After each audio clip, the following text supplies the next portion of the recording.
Chair recognizes Attorney Brown. Thank you, Mr. Mayor.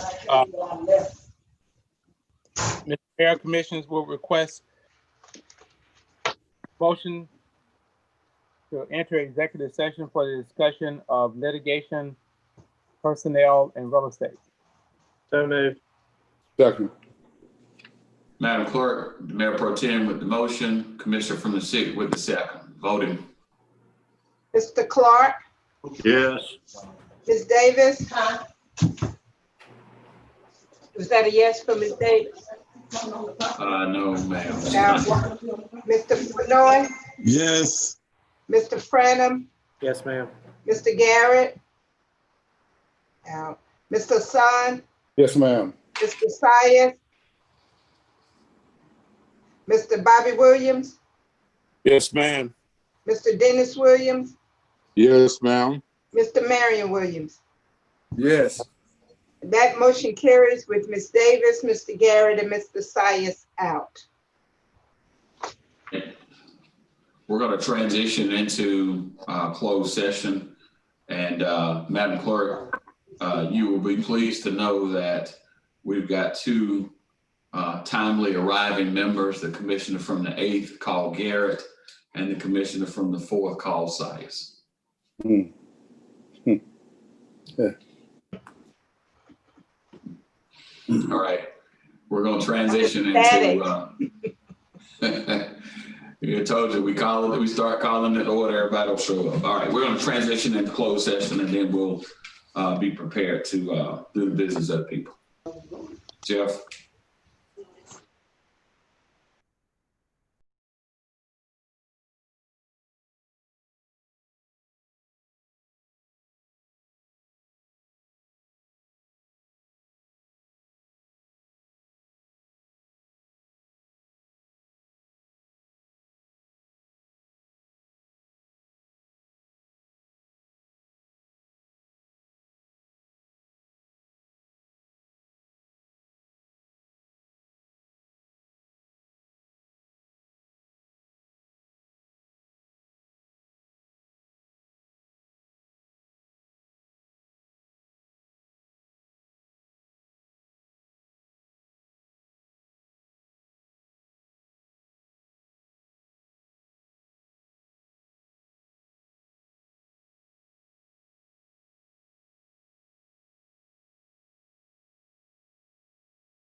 minutes late. She's probably like,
supposed to have been an executive session, he was not.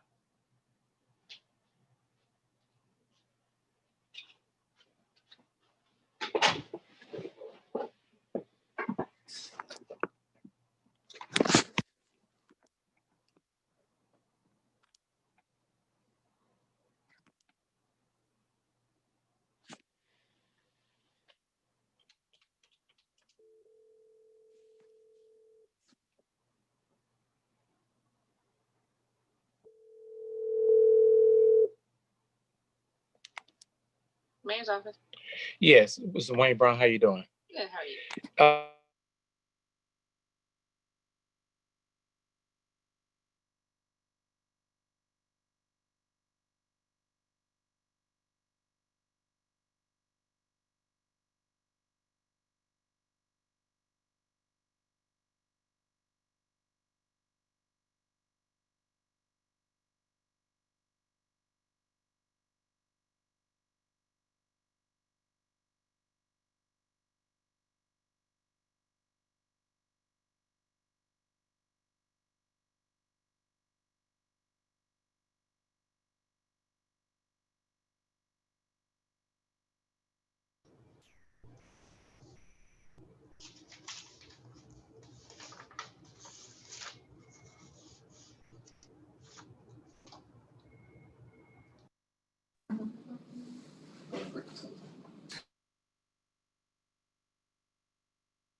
All right, the commission will stand at ease for 10 minutes and then we'll reconvene.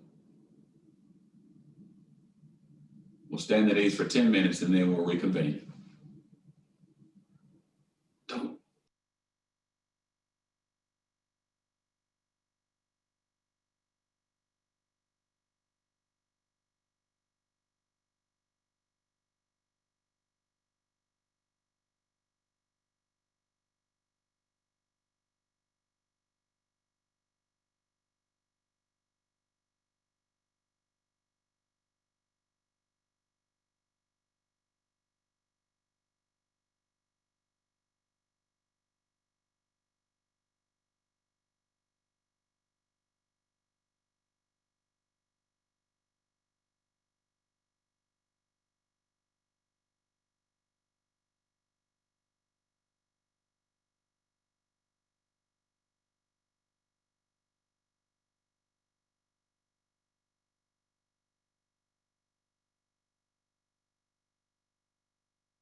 I thought this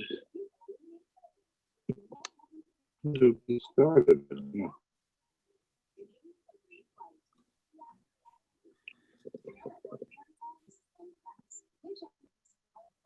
Long 10 minutes. So now, There it is.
We're still waiting?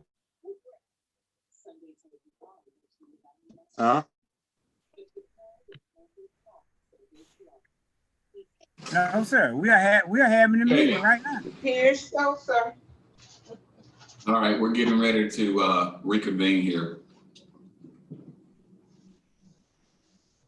Especially with your Commissioner Dennis Williams.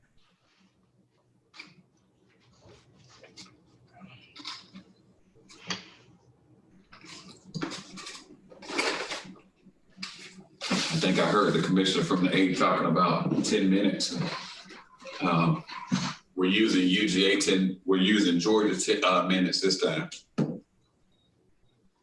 I just figured you switched over to the metric system or something. Or maybe, No, I'm counting the way they count in Athens. okay.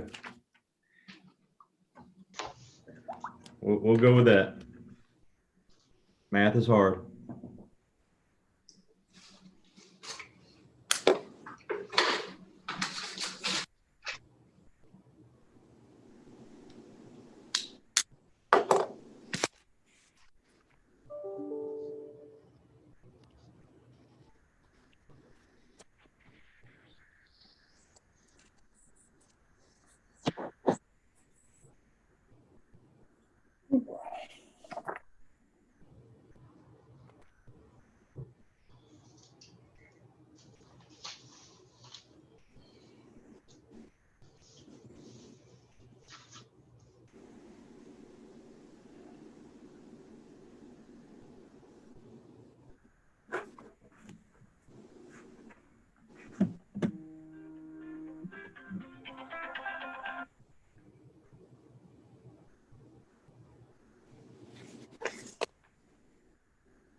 Oh, I was ready.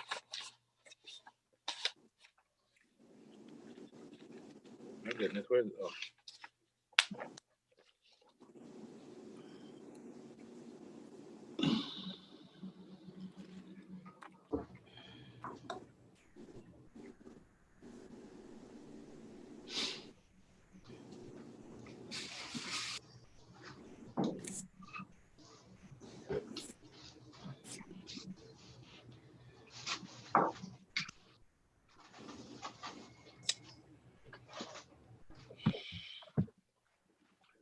Attorney Brown. Hey man, you missed the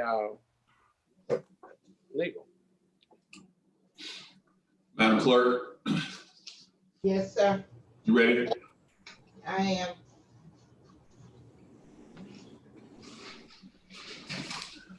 All right, we're going to give Attorney Brown just a minute here. He's getting some final information. Okay, there he is.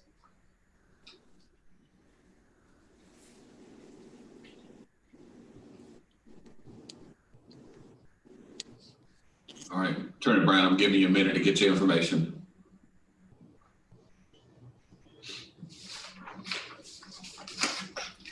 You ready?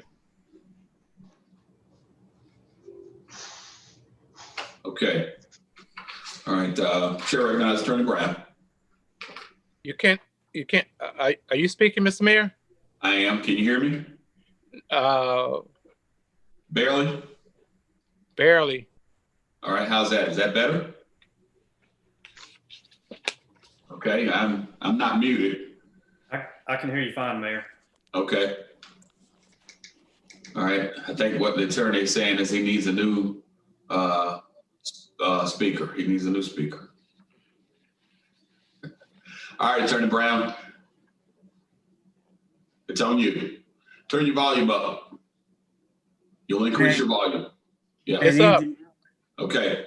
All right. Chair recognizes Attorney Brown. He'll entertain a motion to close meeting affidavit. Yes, we request a motion for close to execute the closed meeting affidavit. So move. Second. Voting. Mr. Clark, Yes. Ms. Davis, Yes, ma'am. Mr. Fenoy, Mr. Franum, Mr. Garrett, Yes. Mr. Hassan, Yes, ma'am. Mr. Sias, Yes, ma'am. Mr. Bobby Williams, Yes, ma'am. Mr. Dennis Williams, Mr. Dennis Williams, Yes, for me, Miss Yes, Bonner. ma'am. okay. And yes, Mr. Fenoy, Mr. Yes, Meredith it is. Williams, Yes, ma'am. okay. That motion carries with Mr. Franum out. Attorney Brown. Yes, sir, Mr. Mayor, Commission. Would request a motion to approve and adopt a settlement agreement and release and resolution authorizing the settlement of all claims by 967 Broad Street LLC in the amount of $35,000 and authorizing the Augusta, Georgia interim administrator to distribute the aggregate amount of $35,000 for those purposes. So move. Second. Madam Clerk, Commissioner from the fourth with the motion, Commissioner from the second with the second voting. Mr. Clark, No. Ms. Davis, Yes, ma'am. Mr. Fenoy, Yes. Mr. Franum, Mr. Garrett, No. Mr. Hassan, Yes, ma'am. Mr. Sias, Yes, ma'am. Mr. Bobby Williams, Yes, ma'am. Mr. Dennis Williams, Yes. Mr. Marion Williams. Yes.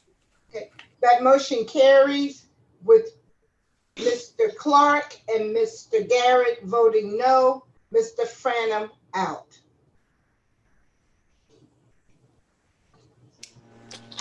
Attorney Brown, I believe that's all the business before us for the special call meeting.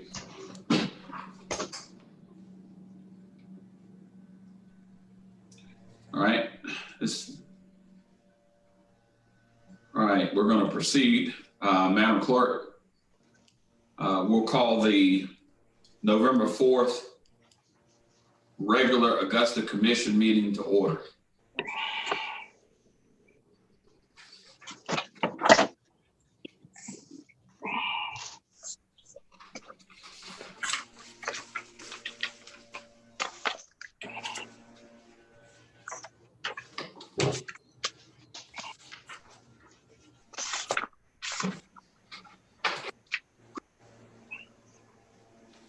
Recognizing Madam Clerk. We'll have our invocation, after which we would ask Commissioner Brandon Garrett if he would just lead us in the Pledge of Allegiance. Would we please stand?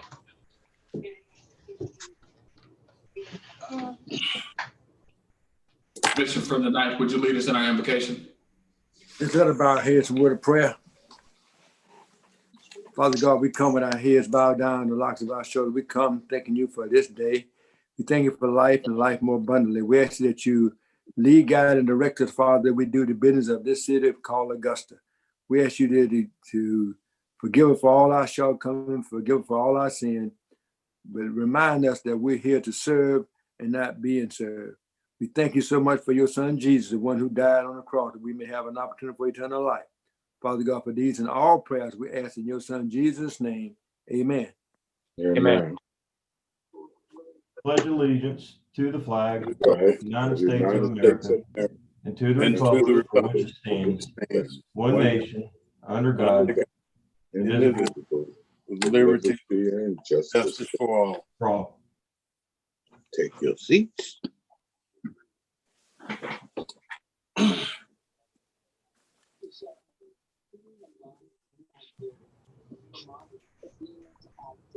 Madam Clerk, Yes, sir. tell you what I'd like to do before we go too far is deal with the matter of the addendum agenda. Addendum agenda first. We've got 3 items that are on there for consideration, 4 items, quite frankly. Item 1, finance. It's a presentation from Blue Revolver. And then there's a motion to approve a justice grant. And item number 3, public safety, is a modification to the agenda item. I've got a call into the chief. I'd like to take this off the agenda. I don't believe it's ready for prime time. I'd like to have some more discussion about that. And that is the issue of the local emergency operations plan. I think there's more work that needs to be done with regards to that. And I'd like to move that to the November 17th commission meeting. And then administrative services, deletion from the agenda. If we can get consent for that without objection, I think we could move this meeting on forward. And All right, without objection.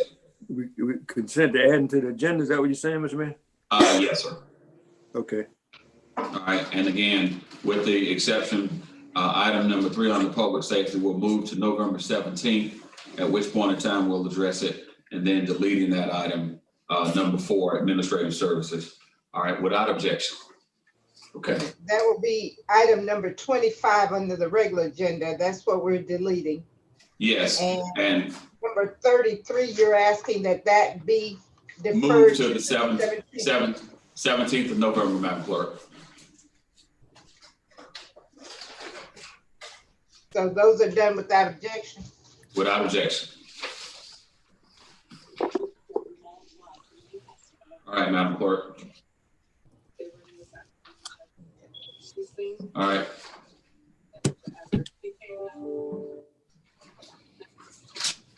Mr. Mayor, can I get some clarification? Is that item 25 in the regular agenda? Item number 25 in the regular agenda is being deleted. That's correct. And then item number 33 is being moved to November 17th.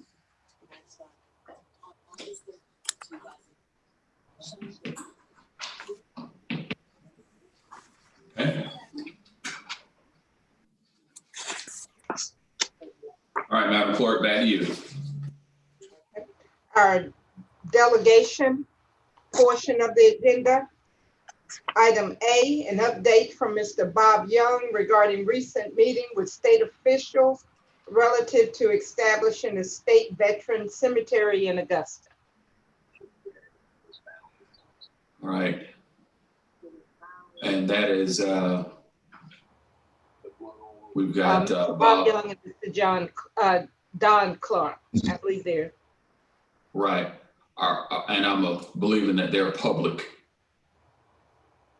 No, they should be. No, they're coming in virtually. Okay, so they're not going to be the ones in the public room?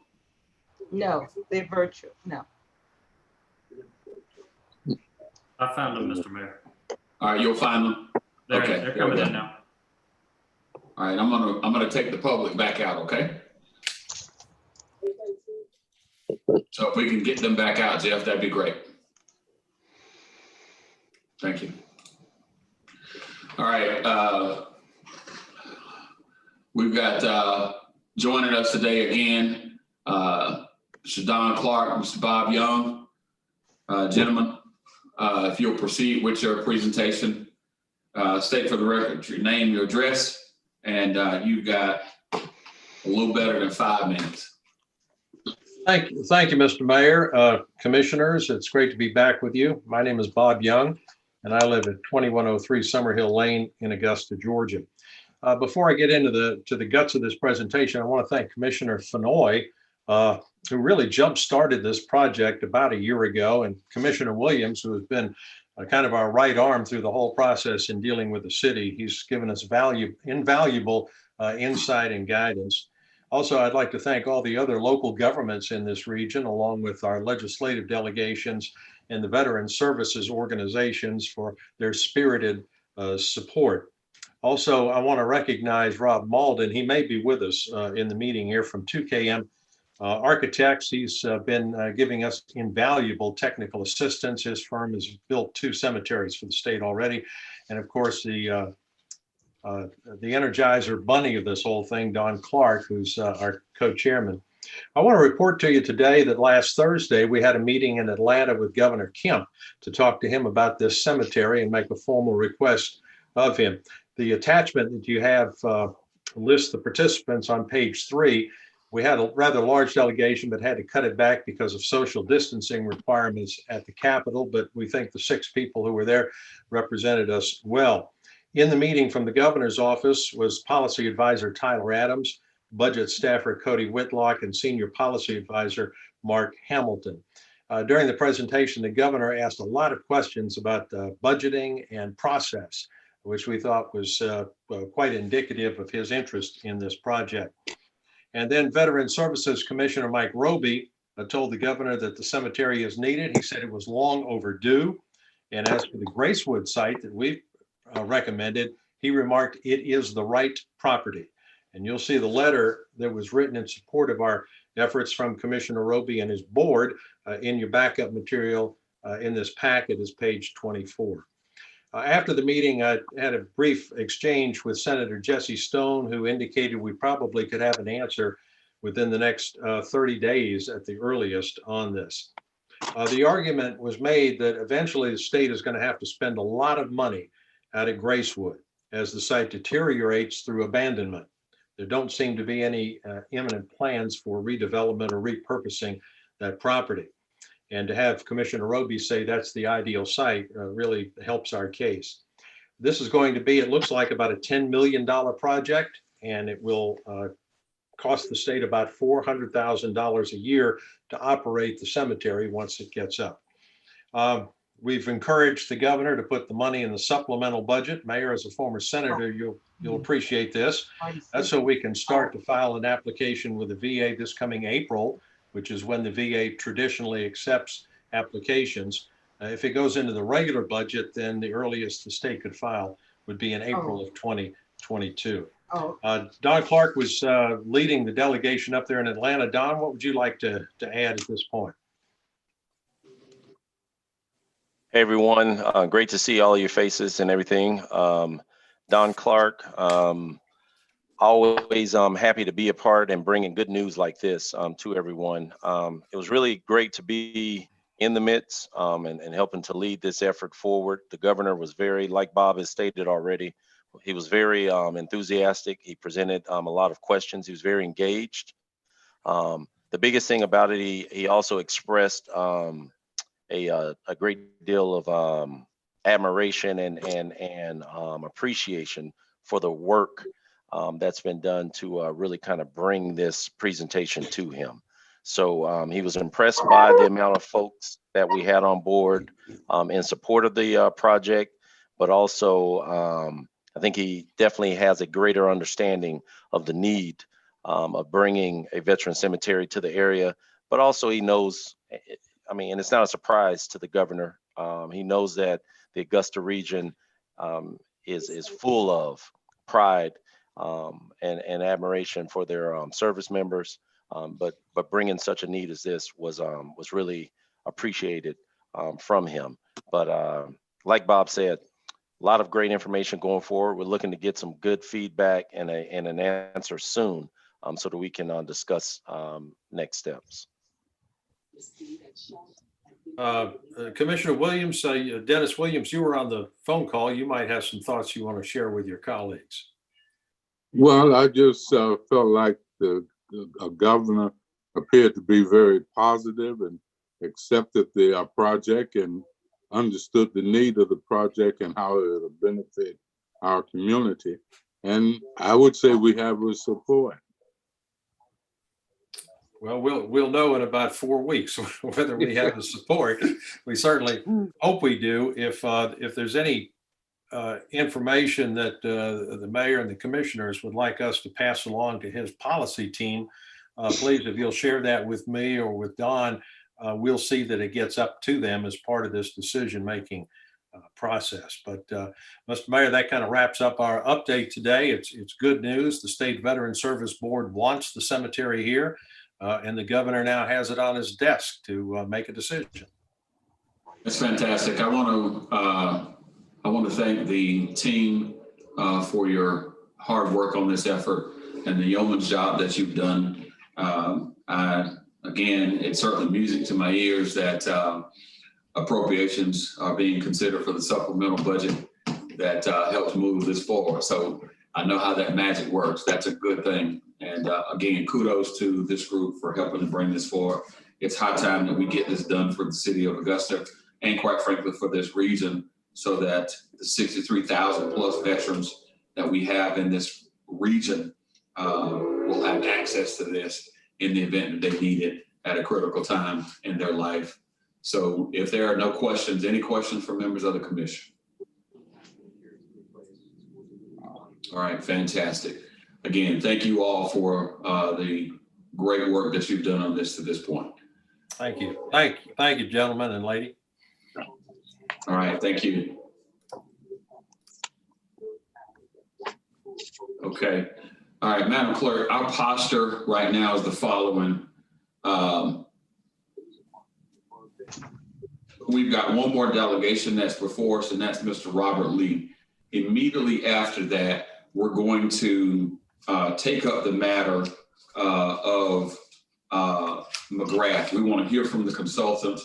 They have a timeline, and I'm going to engage them in their presentation. I think this coincides very well with the issues that were raised during our executive session about the matter of adopting the recommendations by the commission. So we'll take that up at that time at the 3:30 hour. With that being said, Madam Clerk, back to you, item number B.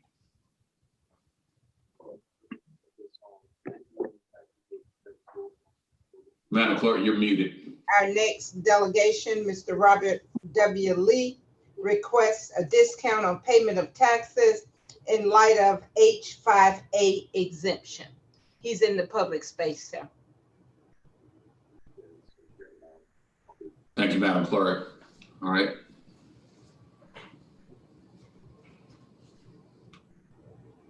Okay, Mr. Robert Lee, if you would state for the record your name and address, and you have 5 minutes for your presentation, sir. Yes, Robert Lee. Can you hear me? Robert Yes, Lee? we can hear you. Okay, great. Yes. And your address? 2216 Grand Boulevard. All right, continue, sir. Okay. I was actually, I have an exemption on my document. I was trying to find out if there is no way that possibly I'll be able to get any help with that. I'm a person, I volunteer in the neighborhood all the time. And my public, I volunteer at the schools. I volunteer at the centers and the churches. And I'm the person that did this painting here. That's a volunteer in there. The 96 Olympics, I was part of that. And that's me and I'm on the front part of that. So I go around to different schools and centers and, you know, put it everywhere. You know, donate my time and all. I even donated a painting in behalf of the city and the county to Bob Young. I painted him, gave it to him at the City Center. And that was a volunteer and free thing as well. So I'm always doing things to help the city, but I fell on, you know, knees myself. And the mayor, he know me. You see me out in a few events that he was a part of. He was volunteering out there as well. And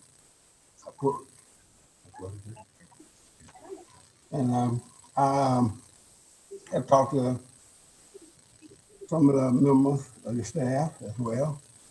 And I talked to the tax guy, Mr. Steve as well. Also, the insurance I thought I had on my home is not on my home. I have a policy number and everything here, but this that was on another place I was at. So I fell on knee, and I thank God I didn't die in the fire. My house burned down on the month of February, and the firemen, they had continuously tried to find out what happened and everything, and they finally gave me number and said, call that number, and I found, I hadn't found out yet. I plan to try to find out what they haven't said. So I talked to my insurance, and my insurance told me, yes, you have insurance, but you have it in another place. So I said, wow, this is really bad. I've been pretty much eating at, different places, the garden center, rescue, rescue, you have a card here? Garden City Rescue Mission, So, Mr. Lee, Yes. I want to ask you a question. Again, I think this is a matter that's more appropriately handled at the tax commissioner level. It should have been addressed there before being brought to us. And there should have been more background. I don't know. I don't see Commissioner Kendrick. I do see Commissioner Kendrick. I'm going to bring him. We're going to bring Commissioner Kendrick in, and perhaps he can shed some light on this conversation and whether he addressed this matter. Thank you. And I did speak to him on yesterday. Okay. Well, he can give us some background. Okay. But he said he would be able to talk to me on next week. So next week I plan to get back with him. So we did set a meeting up. So I want to thank y'all for hearing me out, and I want to say God bless you all, your hard work and taking time to listen to me. And I will continue to do what I can for the public here and volunteering and doing things. All right. Thank you. Thank you, Mr. Lee. Thank you. Y'all have a blessed one. All right. Thank you.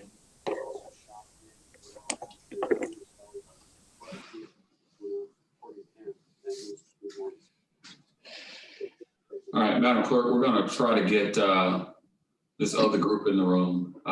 If everybody will just stand at ease for about 5 minutes. It's not going to take that long, but we're going to get the rest of this other group in the room. All right, everybody stand at ease.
Kevin says that in all of the confusion, shots were fired.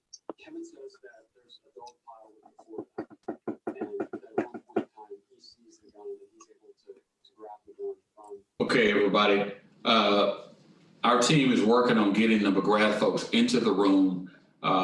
Here's our posture. We have an agenda item, Madam Clerk. Madam Clerk. Yes, sir. That that we'll go ahead and let you read into the record. And I believe that at the appropriate time, the commissioner from the 8th who requested this item, we'll let him speak. And then the commissioner from the 4th requested a motion on the floor. Okay. I think that's item number 32, Madam Clerk. Okay, go ahead. Item 32, presentation from McGrath Assessment Consultant with an update to the public on the Augusta Fire Department needs assessment and discuss the future of the department's leadership moving forward.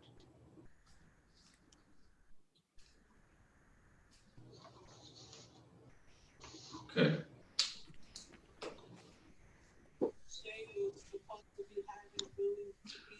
Thank you, Madam Clerk. So you paid for her to get an abortion, but even after the abortion, shall they?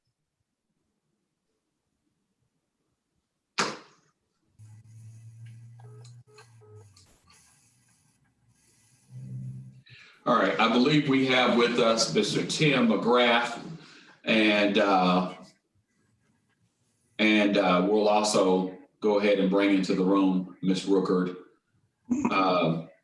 Mr. McGrath, we're ready for your presentation. And at the end of your presentation, we'll have questions from members of the commission. Great. Thank you very much for the opportunity to speak with you. I've asked Dave Borozic to join us, and he is online, so he should be coming in a few minutes. I would like to, let me launch this for just a second. I'm still getting some signs that I need to get rid of here. Okay. Tim, go ahead, sir. All right, I'm attempting to do a shared screen. Do you, Okay. what do you see now? Do you see a PowerPoint or not? Not yet. We're working with you on that. Okay, because I should be able to share that. Auto save. All right.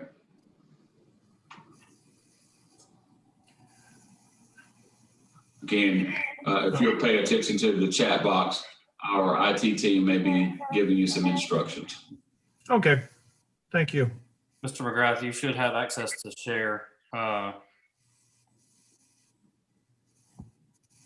know you sent us something too. If I have it, I can try to share it myself. Hang on one second. Okay, either way would be fine. I apologize. I am hitting it on share and it's not coming up.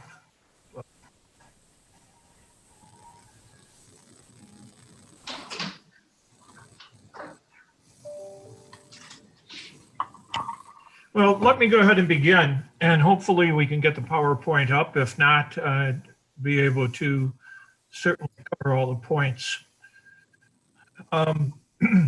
The project was an assessment of the labor management issues with the Augusta Fire Department. That is what the task was, and that is what we took our time in doing this study, was addressing those issues. Basically, about our organization, do quickly, we've been in business 20 years. We're in 37 states, and we have a little over 400 municipal clients. We have very few private sector at all, but we do have a few. The consulting team, thank you, by the way. The consulting team consisted of myself, I'm the CEO. I have 33 years of experience in the fire service, starting as a volunteer and then ending up as a chief in 2 different states. The preponderance was in Illinois for 30 years, where I was a firefighter paramedic and worked up to the rank of chief. And then I won a union experience. So I was 3 years in a large suburb outside Milwaukee. Chief Borozic has 35 years in the fire service.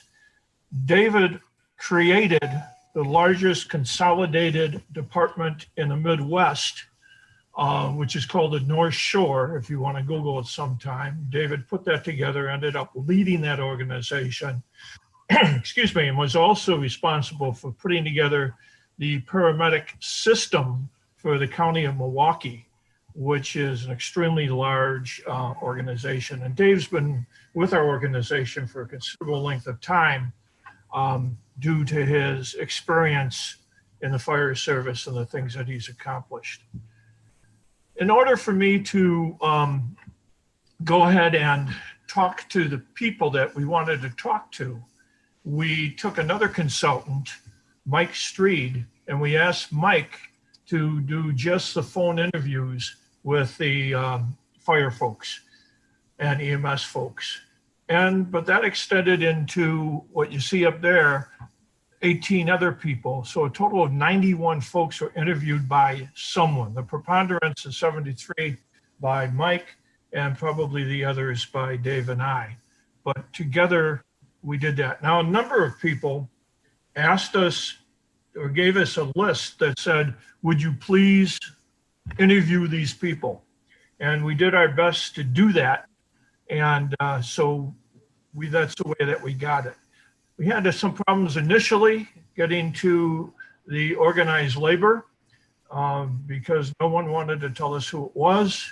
But eventually I just kept calling fire stations until finally I got a hold of someone that said who I should be talking to. But I think it's extremely critical that we talk to as many stakeholders as possible as we went through this process.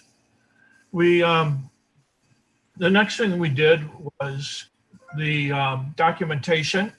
There's data. The chief provided us quite a bit of material about what he's accomplished, what his views were, what his vision was. And is also, we went to the policies, administrative and operational, which by the way, we were able to take off of your webpage, which was very well organized, and that helped. And we have documents and letters. We did not keep the letters deliberately because we told everyone that what we talked about would be in confidentiality. So the letters that we received were reviewed, assessed, and then destroyed. Validation, we heard a lot of things. What we attempted to do was, did we hear the same theme at least 3 times? And if we did hear the theme 3 times, then it might have some legitimacy. But let me give you an example. We were doing a job in Ohio, and the union had the folks come in. The first 4 people that came in, we introduced ourselves, and they said, by the way, we need a 4th station. First thing out of their mouth. The 5th person came in, was a bit younger, and we discussed a number of things for about 10 minutes. And I said to him, didn't you forget to tell me something? And he said, oh yeah, we need a 4th station. That, you can tell, is pretty well organized. We did not see that, but we saw a lot of common themes. We talked to the city administration, we talked to the department administration, and to other city departments, particularly like legal. So we did our best to validate what we heard. The findings, which is the next slide. These are the major findings, and I'm sure you're going to want to discuss each one, but let me go through them kind of quickly. And that's enforcement of the chain of command. In any paramilitary organization, or really in any organization, it's pretty essential that there's an organization chart that shows people who they report to and what the process is. And when that system is allowed to be broken or gone around, it becomes extremely problematic. So when employees can go to commissioners directly, or commissioners can call employees directly, basically there's no reason for those employees to follow any chain of command. And the problem and the fault of that lies across all of those folks. And we put in the report how we really need to address this. At worst, if the fire department can't resolve it, that's what you have a city administrator for. And the city administrator is responsible for all aspects of the city. I know you had an interim in there, but at the same point, those folks should be going to that. And Dave, I think you'll agree with me. We had so many individuals tell us, oh, here, on the cell phone, I have the cell number of the chief or the deputy chief or the captain. And I just call them and we go around what we heard. Really problematic. Emergency medical services, and kind of unique in the report, and I apologize for the thing you have is 64.1, that's the national. You're anywhere from 53 to 56. The chief provided us some information, the 56%, which by the way is low, is the 2020 figure that was there. But emergency medical services, to be frankly honest with you, is what the preponderance of the fire service is doing today. And with paramedicine coming, you're in the tip of the iceberg. So I understand that firefighters say, I don't want to do EMS. I didn't get hired to put Band-Aids on people. I want to fight fires. That's nice, but the situation is most communities can't afford to keep just that much resources for fighting fires that are diminishing. I did not say firefighting suppression is not important. I'm just saying that the vast majority of departments, those 400 clients, about 70 to 75% of what they do is EMS. And it continues to go up about 4.5% a year.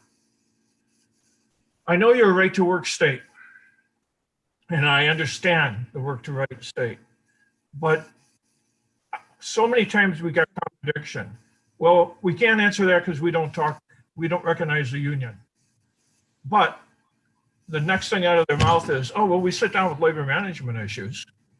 So you are talking to that group. I'm not suggesting that you recognize them if you don't wish to, but find some means of having organizational meetings between leadership and management and the rank and file.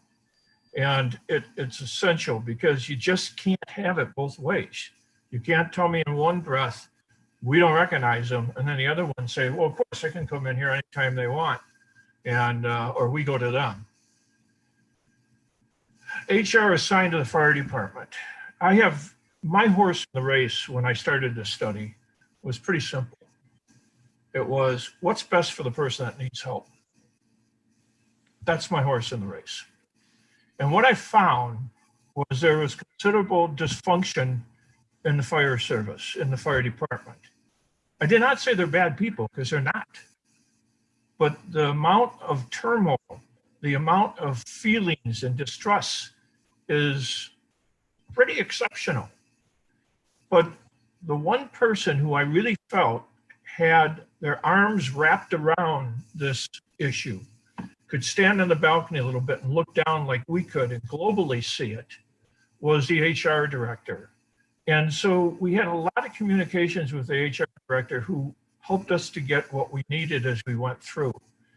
Now, I don't know the young lady, I've never met her, but I will say she really was a person who seemed to be willing to weigh all aspects of everything. Now, we talked about you needing HR in the fire department. And that's because, quite frankly, I don't know that the fire department's policies are the city's policies.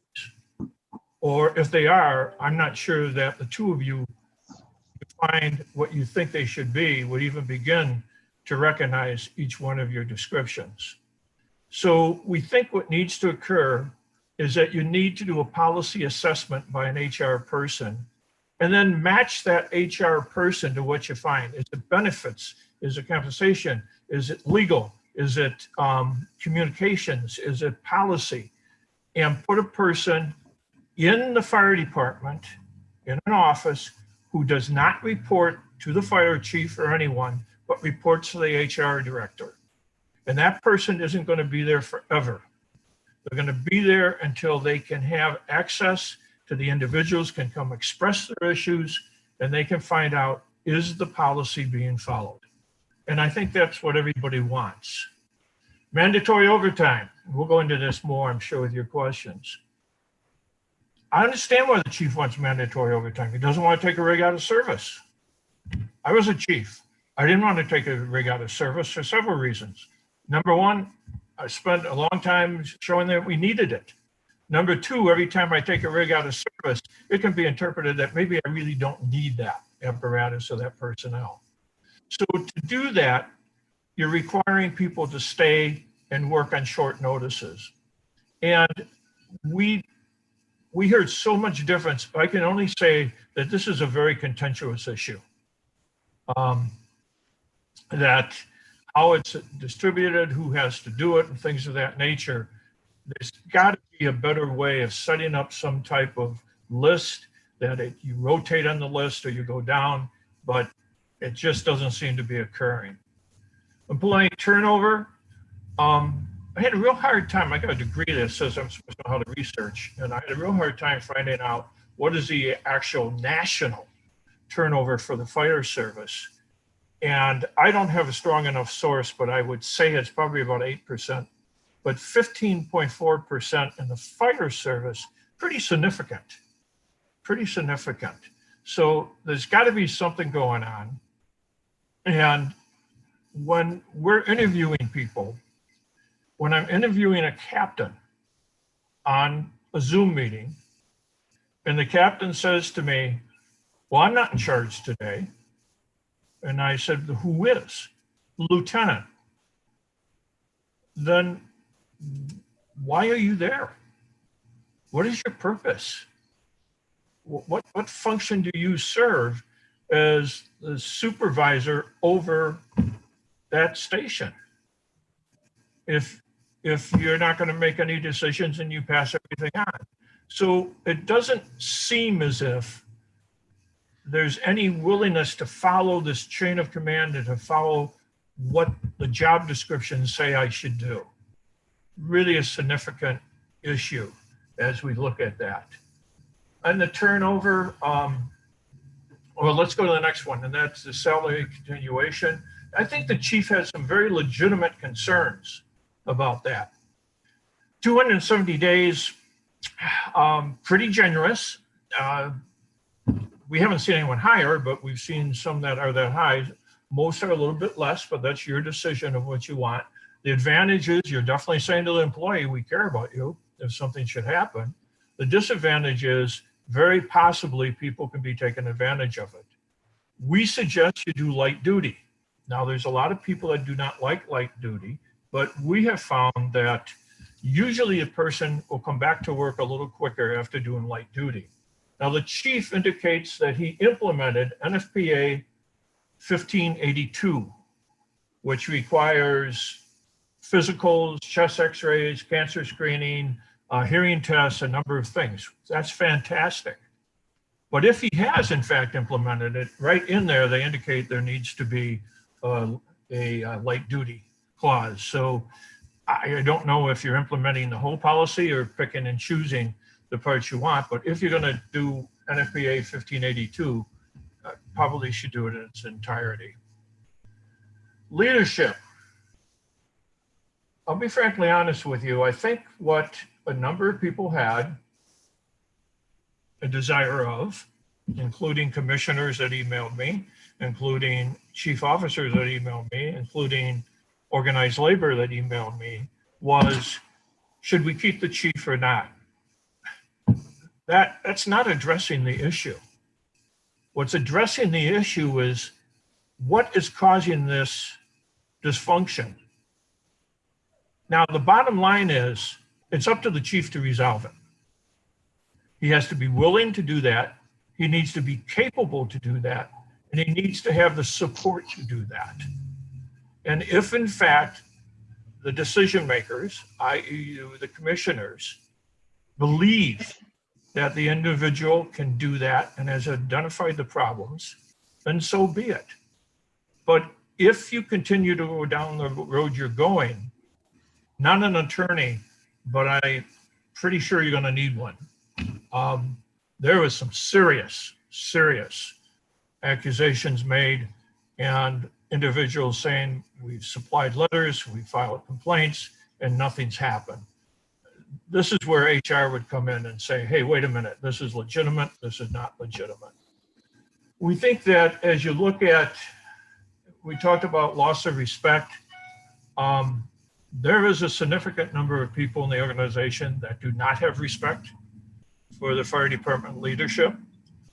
Whether that's warranted or not will be found out by the person that follows and looks at all the policies and how they're followed. But once you've lost respect, it's very difficult to continue to function as a leader. And we've also found more and more that as the generations change in the workforce, the whole different leadership style is needed. And we talked about adaptive leadership and adaptive working with the individuals, which means multiple ways of looking at things as you do it. David, can you, I think you might be the black screen there, because I don't see you, but are you still on? I do not hear him. Okay. Tim, David's still on. He's here, and we'll give him a few minutes to chime in, and then we're going to take some questions from the commission, okay? Great, thank you. David, go ahead. Areas that I focused in on is the need for adaptive change.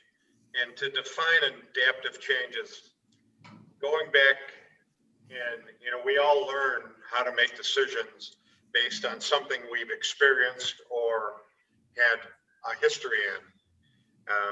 Adaptive change is not one of them generally that most of us have ever had to dabble in, but it's Tim gave it a pretty good description. There could be several pieces of information that you use to create the change. Adaptive change requires a lot of trust, and it requires a lot of support because it's not a new process, but it will be a new learned process going forward. So in defining the leadership and the loss of support within the organization for the current leadership, you have to think about the vision of where you want to go, how you're going to get there, and who's going to be able to drive the bus, so to speak, to get the organization back on track. And that's where my main focus in looking at how the organization was structured and what they were doing and what people were saying. And I think there is, Augusta may suffer from experience that is limited to Augusta itself, and not having a more global or regional, even Southern adaptation to what is currently the trends, and work real well with the employees that are coming through. They're different than we hired 35 years ago or 30 years ago or 20 years ago. The employees are different. Doesn't mean that our work in the fire service is different, but how we have to handle them and how we have to lead them is different. So I'm ready for the questions, Tim. Yeah. Thank you. David, thank you. Tim, thank you. I'm going to go in this order as it relates to questions. I'm going to pose the first one, and then I'm going to go directly to the author of this agenda item, and that's the commissioner from the 8th. I just wanted to get clarification. Tim, you indicated one of your last comments was that commissioners emailed you. Is that not true? Are you asking? I'm asking you, you indicated that commissioners emailed you during the course of this process. I was emailed by a commissioner asking what's the outcome and could we just talk about it. My response was, no, I need to talk to the whole commission. Okay. All right. Very well. All right, commissioner from the 8th.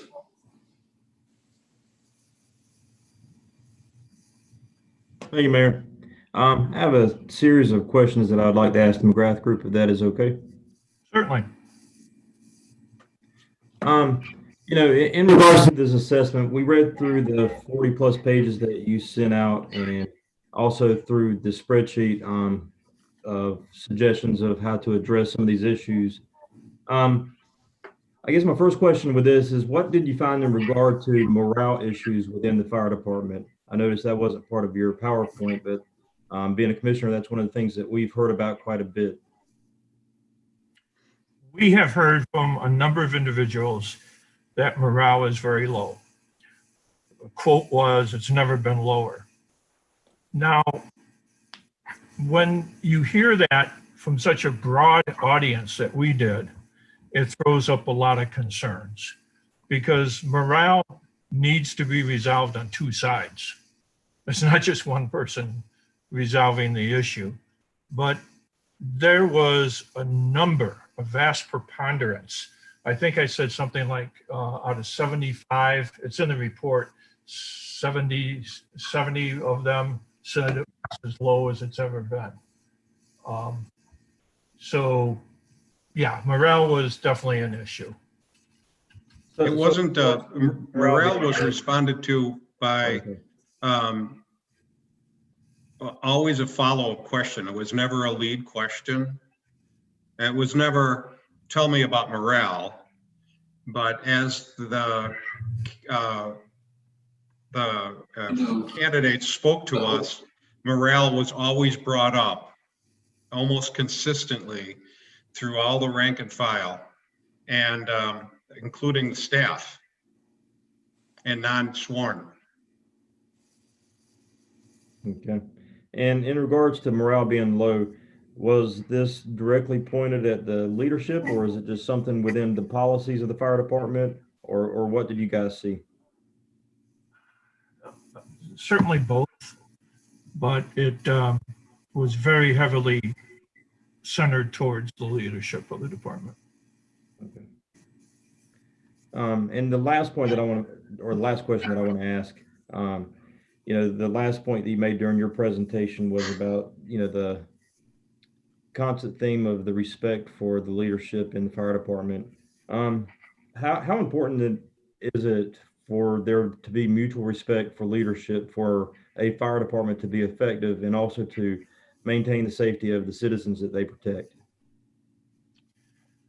When lack on the chain of command is allowed to be broken, and it is, there's no consequences for anyone, from a commissioner down to the lowest firefighter, if they break the chain of command. If there's no consequences, why should I change my behavior? And what will begin to happen is that you'll have a lot of subgroups that begin to determine what the agendas are, what will be done. And I would venture to guess that if we came into your departments and sat down with each one of your stations, it would not be one fire department. It could be as many as 20. I don't know. But I can tell you from doing this all over the country, that's not uncommon. To have 3 fire stations, you sit down with them, and you actually have 3 different fire departments. So it's a point of how are we going to break this chain?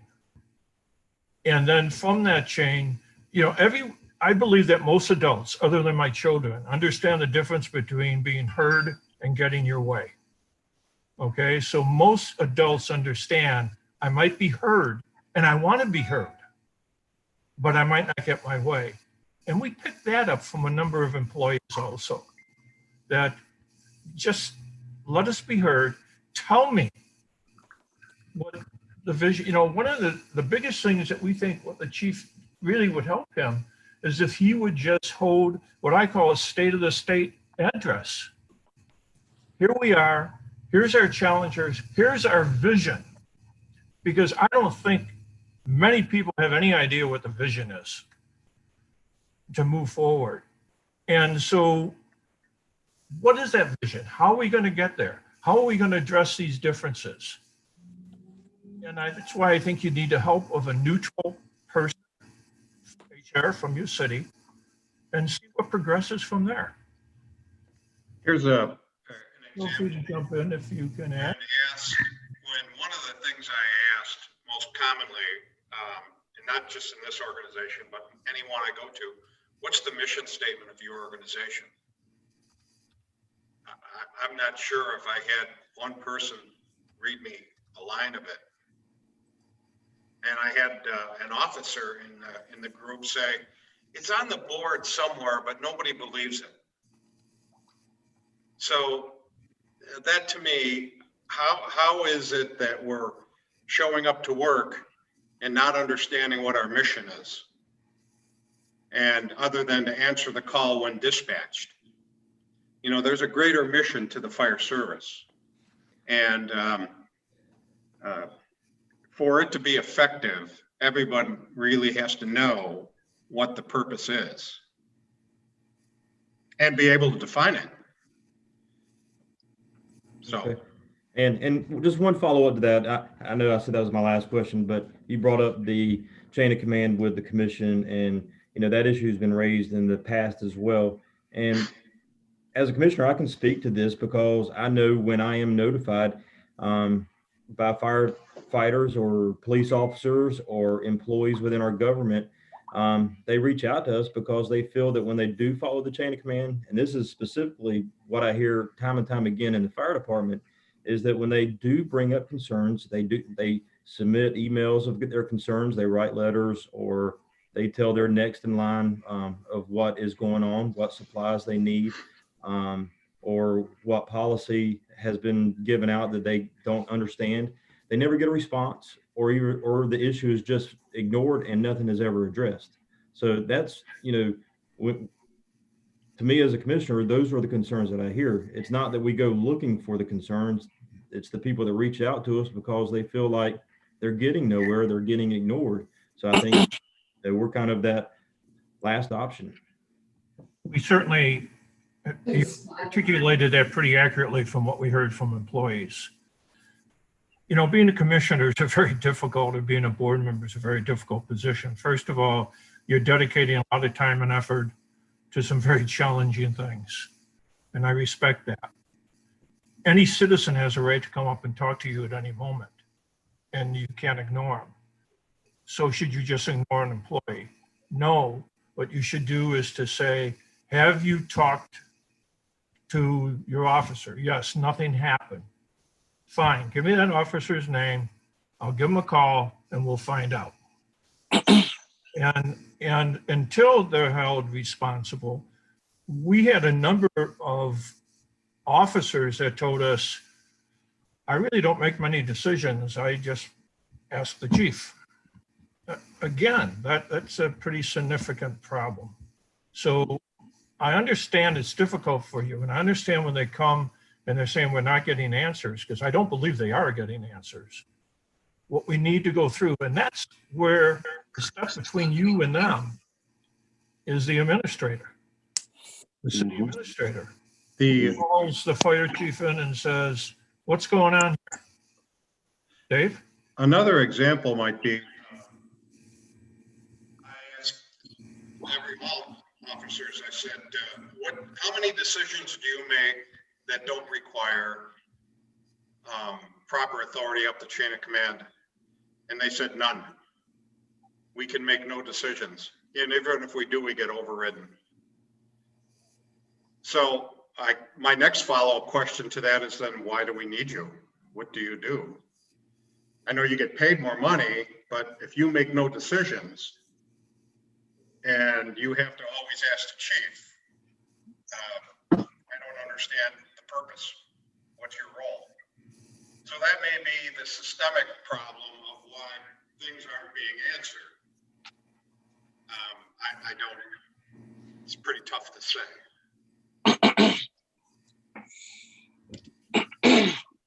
Okay, so let me do a couple of things. I know there's a lot of conversation, a lot of questions still left to be asked.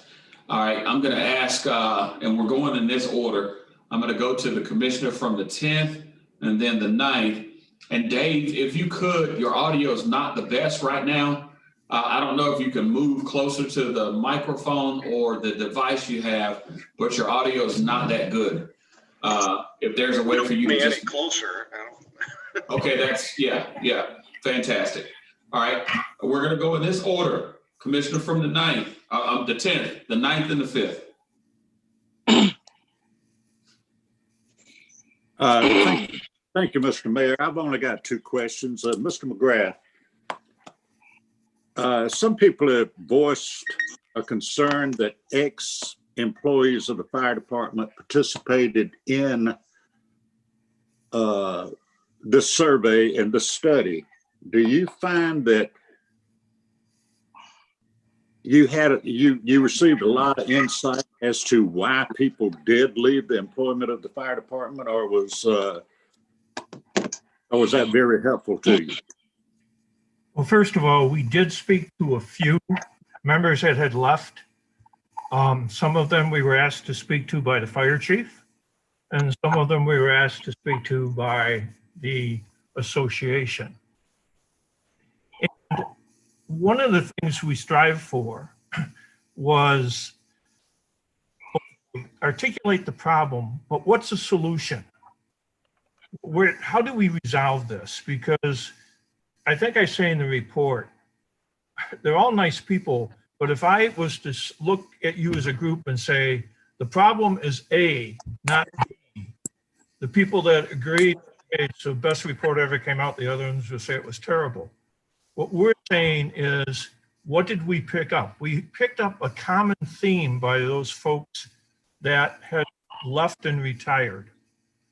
And surprisingly, surprisingly, and I won't say from which sides, some of the folks that we were asked to talk to actually were not very complimentary to the person that gave us that name to call. So I think they were pretty honest.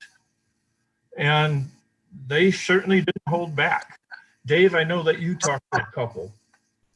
Yeah, certainly I was, if I were going to give someone a list of people I wanted to speak in my behalf, I think I would have scrutinized the list a little bit more. There was a tremendous amount of honesty, if that's from that side. There was a lot of genuine feelings. I don't understand why some of them wanted to speak to us. And I don't understand why some of them were asked to speak to me, because I don't believe they supported a position very strongly. Okay, thank you. Now, my next question is going to be not a popular question, but it's something that everybody is wondering about. The survey says that, or the study indicated that there were problems at the top and in the chain of command. In your professional opinion, will the chief be able to make these changes occur? Will he be able to adapt to the changes? And will he be able to regain the respect of leadership from the rank and file, in your honest opinion, sir? I think that if we focus on an individual, let's focus on the fire chief and say, fine, he needs to go or he needs to stay. This is going to sound pretty dramatic, but in my opinion, it's sort of like rearranging the chairs on the Titanic. You're not addressing the issue. You're not addressing the fact that no one is following and carrying through. The people don't hear. And they don't hear that. Can a person change? Well, in order to change, I put in there, a leopard doesn't change his spots, but you're not a leopard. You have to have a vision. You have to have a willingness to buy into it by all parties and move forward. I think the missing link here is get your HR person to go through the policies and find out, are the policies being followed? The policies that you created for the city, are they being followed, or is the department generating their own policies and then varying from them for some reason? That's legitimate, validated information to help you make that decision. My opinion, I wouldn't share it because I think I think you need to look deeper into the thing. Get rid of the fire chief, you put a new one in. What's that? The 6th or 7th one in the last X number of years? I don't think that resolves the issue. What I think resolves the issue is, let's validate this.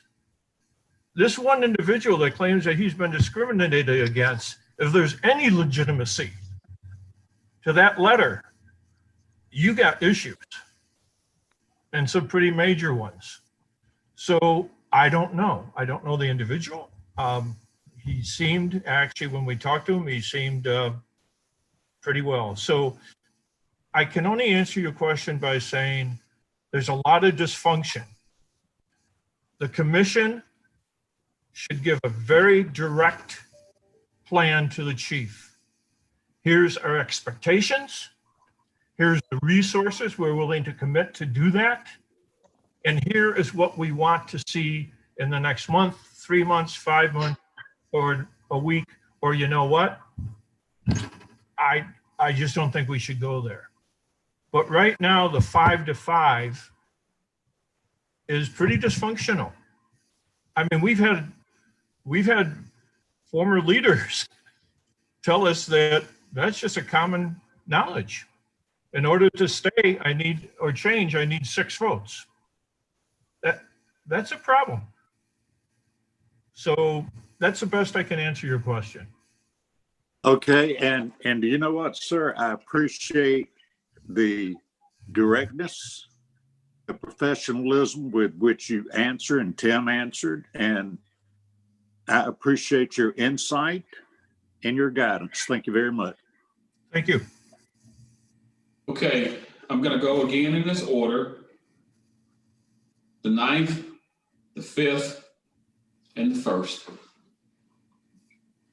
Thank you, Mr. Mayor. Mr. McGriff, I always have to really go back to history when it comes to the city of Augusta. I wish you had interviewed all of the elected officials as well, because they are part of this scenario. I was a fireman. In fact, for 4 years, I was a fireman in the Augusta Fire Department here in Augusta before we consolidated. See, we had 2 fire departments, and you probably know this history as well. We had a county fire department and a city fire department. When we merged those 2 together, it'd been, I won't say chaos, but it's been troublesome ever since then. Now, the fire chief is in question now. He's been here for quite some time. When we had 2 other fire chiefs, this was started scenario, and he was on the other side, never said a word about it, never complained, you know. Now he's at the leadership position, and the same dog that did them is biting on him now. So I don't know what the answer would be, but I do know that the 6 vote policy, where we making the fire chief as his elected office, elected position, where we dance around whatever it is. I believe if you're right, you're right. If you're wrong, you're wrong. But most of my colleagues and I disagree about where you're terminate. If you can't terminate somebody for doing wrong, or if you can't support them for doing right, then you ought not be in a position to make no decisions. But the fire department have always been a sacred cow, so to speak, been off to itself. After we consolidated, we moved firemen into a location that had structure and that what other firemen didn't. We had training and mandatory that you do station work. Now we got inmates cutting grass for the fire department. We got the fire department just kind of just coming in. It takes more than just being able to say, I'm gonna be a fireman. You learn from the job, in my opinion, that you learn discipline, you learn ethics, you learn skills from working around the fire station, from doing, and you two been firemen, so y'all know about all this stuff. But I'm just concerned on how we gonna get it on point, how we gonna get it changed.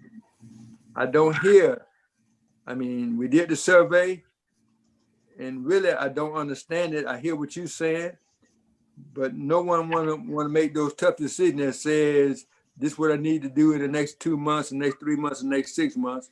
No one wants to say, well, you're right or you're wrong. Everybody's pointing fingers at everybody else. But the buck stopped with the top, with the commissioner from the chief on down.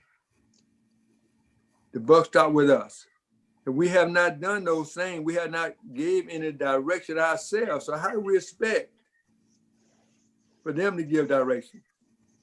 So I just appreciate your time, and your report was good. When the part that I read down, that I do understand, I thought there was going to be some direct measures that we needed to do and we need to know. And if we don't do them, it's on us. But I hadn't heard yet what direct decision we need to have made, or we need to make now, to make the chief or the fire department get in line and do the mission of the fire department. And that's not just to save product, but to save lives as well. But I hadn't heard what instruction we need to take forward, because evidently we don't know. Let me share. All right, so Tim, before you comment on that, let me step in here. So we're about 35 minutes into the debate on this matter. It's a good conversation. I'm not going to cut debate off on it. We've talked about fire forever and a day, and we'll take the time to go ahead and just get it all out and have all of the questions asked, or at least attempted to be asked. So everybody should just, this is one from the Bulldogs, hunker down and just be ready to stay in the trenches and keep the debate going and hopefully get some answers to some questions. To the commissioner from the 9th, let me say this right here. The McGrath group and their request from the commissioner from the 6th, who said, let's do a needs assessment. They provided a set of recommendations. Those recommendations are in the public space. You've had a chance to review them. And we heard just hours ago from the HR director who this group has applauded the HR director's efforts, her willingness to engage, and quite frankly, her leadership on these matters have been implementing the recommendations already. So I think there are steps that are being taken to at least address what was recommended by this independent group. And to your point, you want to know what direction does the commission need to take. All right. And so part of that is the commission never took a formal action on adopting the recommendations for implementation. So hold that one on your, hold that one. We're going to come back to that because I think that's part of the question that you're asking. Mr. McGrath was finna answer and he was finna respond until you filibuster like you always do, Mr. Mayor, and you trying to kill the man was responding. You come in with a whole, let him respond to what I just stated. And that's all right, why so let me finish and I'm gonna go back to Tim, as I said a moment ago. But I want to put that back out there that is part of, as you said, what is it we're supposed to be doing? The survey was very clear about what we're supposed to be doing and should be doing. So why we hadn't done it? Why we hadn't done it, Mr. Mayor? Why we hadn't done it? If it's so clear, why we hadn't done it? Now the man was finna respond, and you filibuster like you always do, and change the mindset of what's going on. He was fixing to respond. Please let him respond. All right, so I'm going to ask you, Commissioner Williams, to listen because you're answering your own question. If the survey was part of what needs to be done, if the survey was part of what needs to be done, then that's what's being implemented right now. All right, Mr. McGrath. Thank you. First of all, Mr. Commissioner, you've been in the fire service and you know, like I, that once it's in your blood, it's in your blood. And you love it. And if I could do it over again, you know, I mean, I have my doctorate, I would still be a fireman. I believe the answer is in that document, but I don't think the answer is best given by an outside consulting firm that comes in, stands in the balcony and looks and says, that's it, B goes, A stays, or whatever. I think the legitimacy to make those decisions lies in our recommendation about the HR. I don't have any investment in your HR person other than the fact that she really seems to have a grasp on what's going on. And if she can put someone in there to say, give me the foundation, show me what policies there are. Are they city policies? Are they broken? Are they changed? Whatever. You'll have your answers. And that I think is important, is we've given you the ability and the recommendations within the report of where you can look and hopefully where maybe you should look. And we can appreciate there's different and strong feelings between elected officials.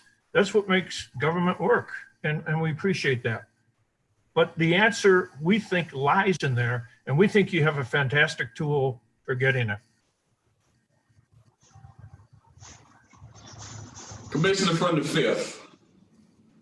Commissioner from the 5th. Yes, sir. All right. I had about 10 questions I wanted to ask, but I want to just make a statement. I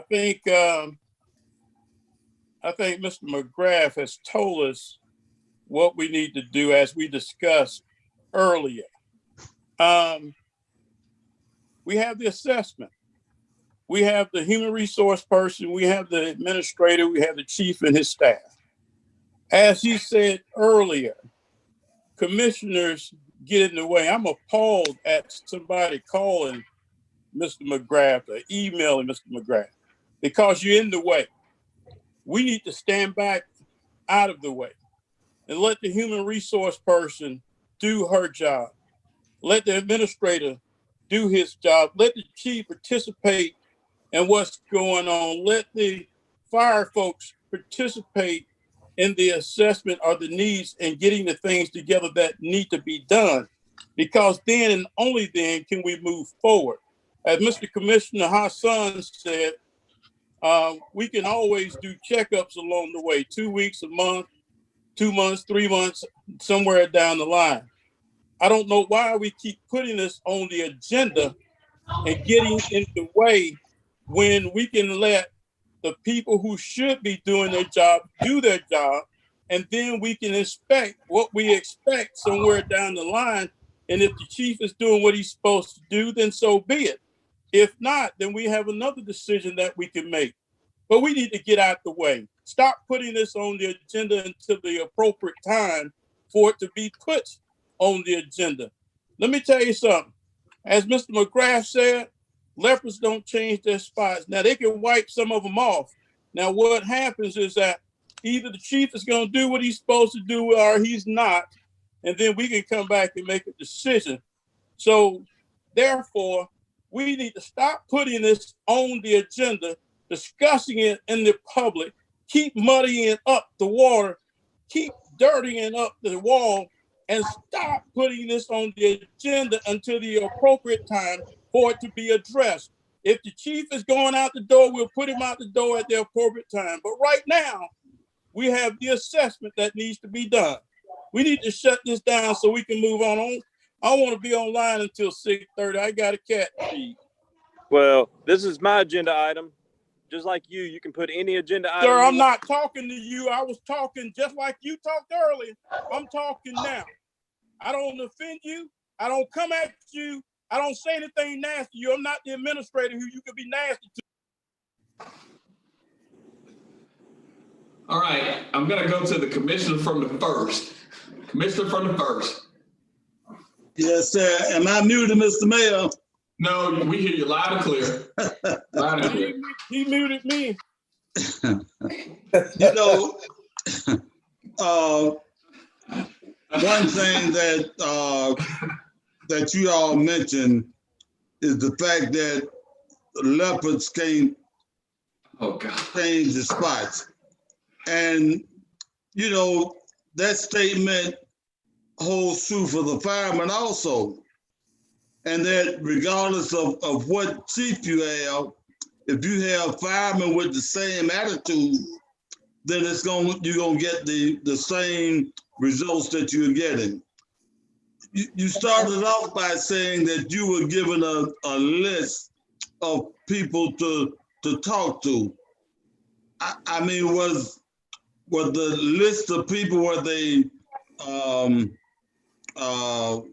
members of the association or just regular firemen or a combination of both?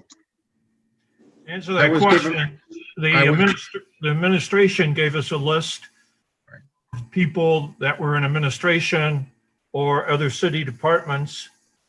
The organized labor gave us a list of people. I think both sides thought that those people would support their perspective. And we weren't trying to build a case of who's right, who's wrong. We were trying to say, where are these issues? Where's the breakdown?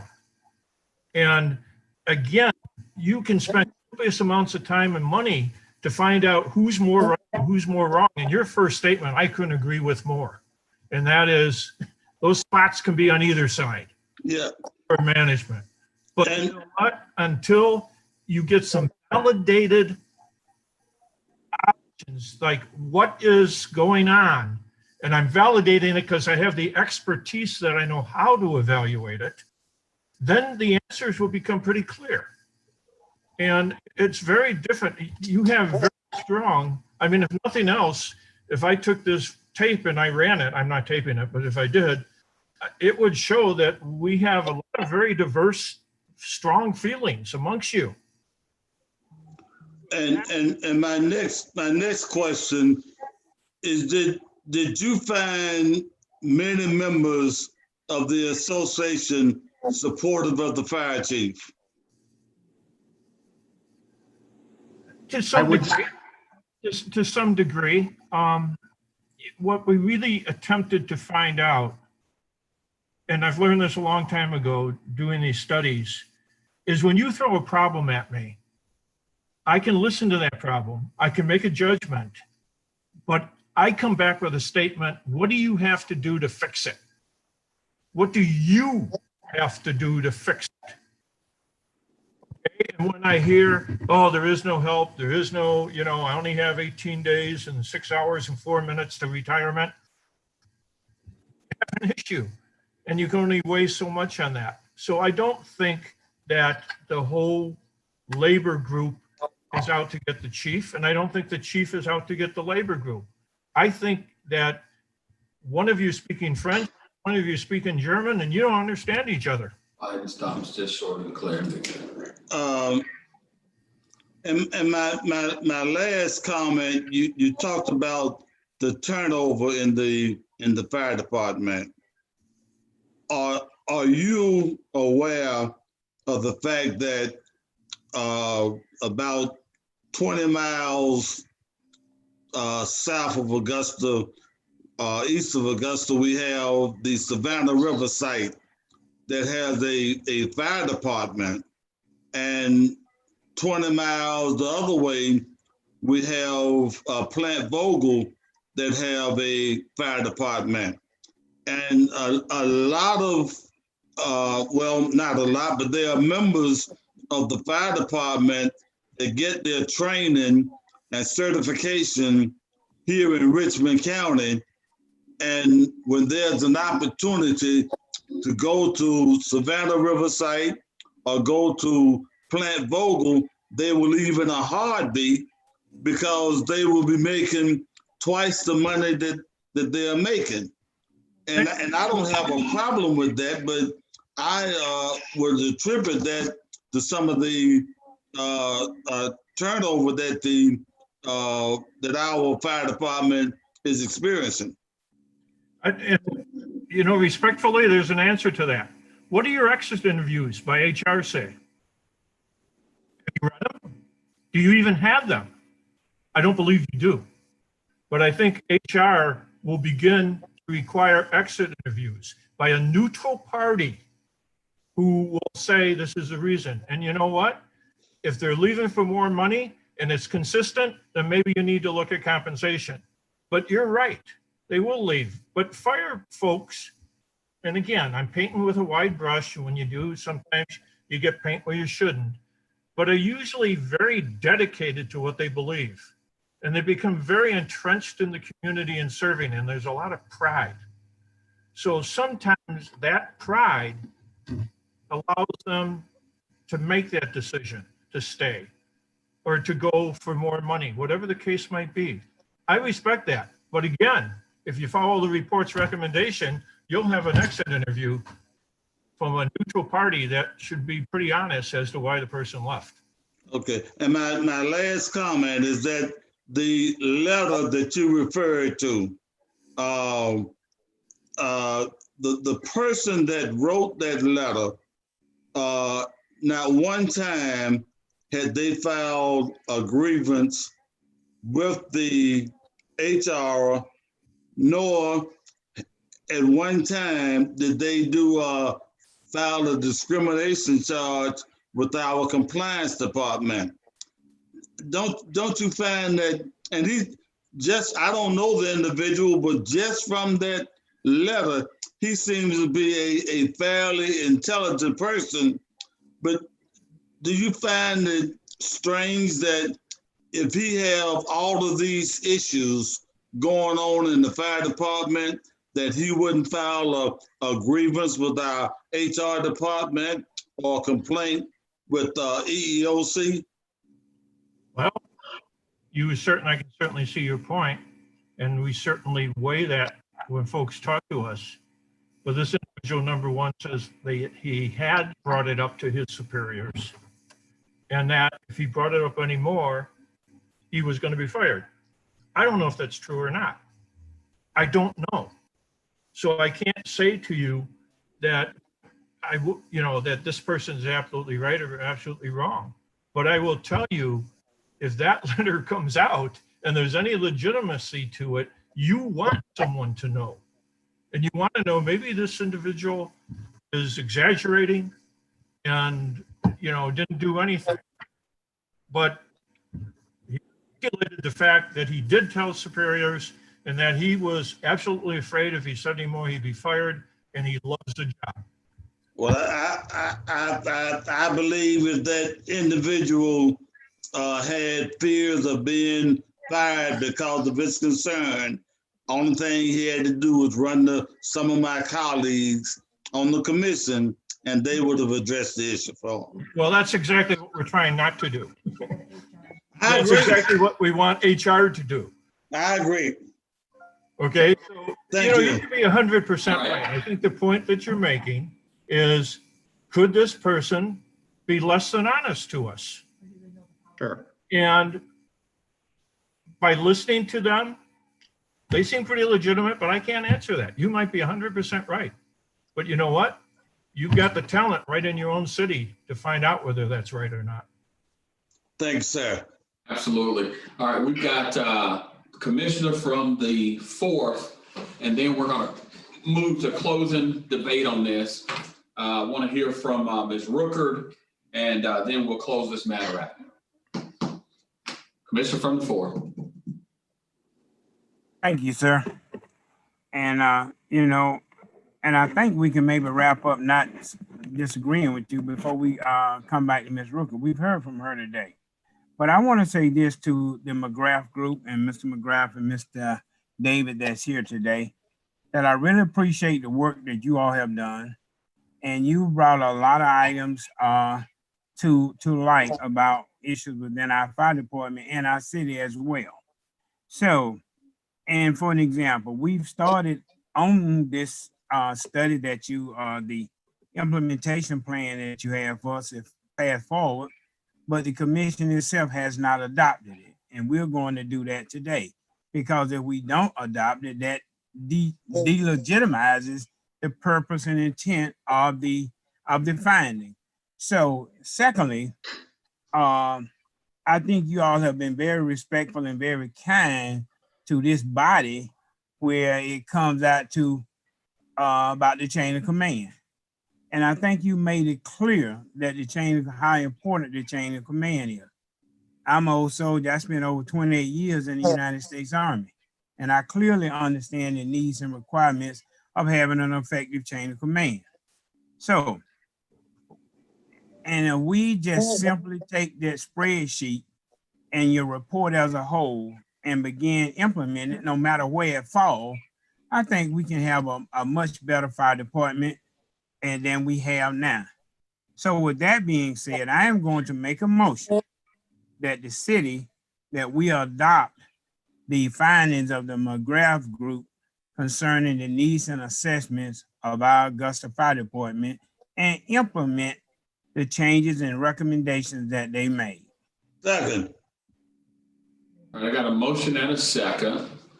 All right, Commissioner from the 6th, State Inquiry. Thank you, Mr. Mayor. Yep. I'd like to say to the McGrath, I think you've done an excellent job in terms of stating your case while you make the recommendations that you did. It was very enlightening to hear you blow life into what you had put on paper for us. And I think you given us some perspective of how we can approach moving forward. I do thank also from our commissioners, including myself.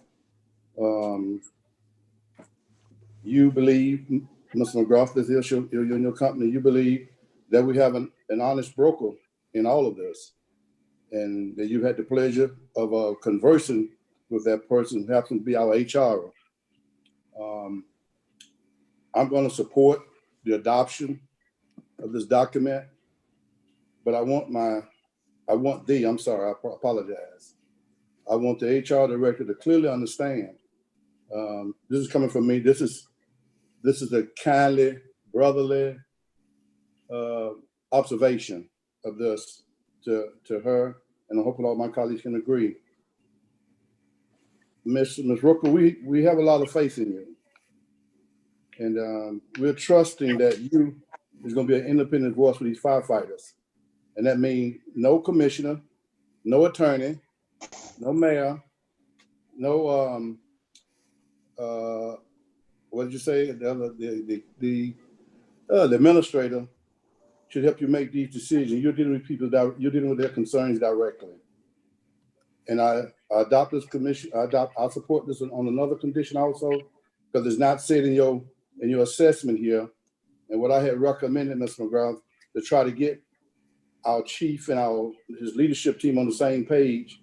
Today, she sit down with them and they begin to weigh in on decisions in the direction that the fire department is going. You doesn't say that directly, but that was my takeaway.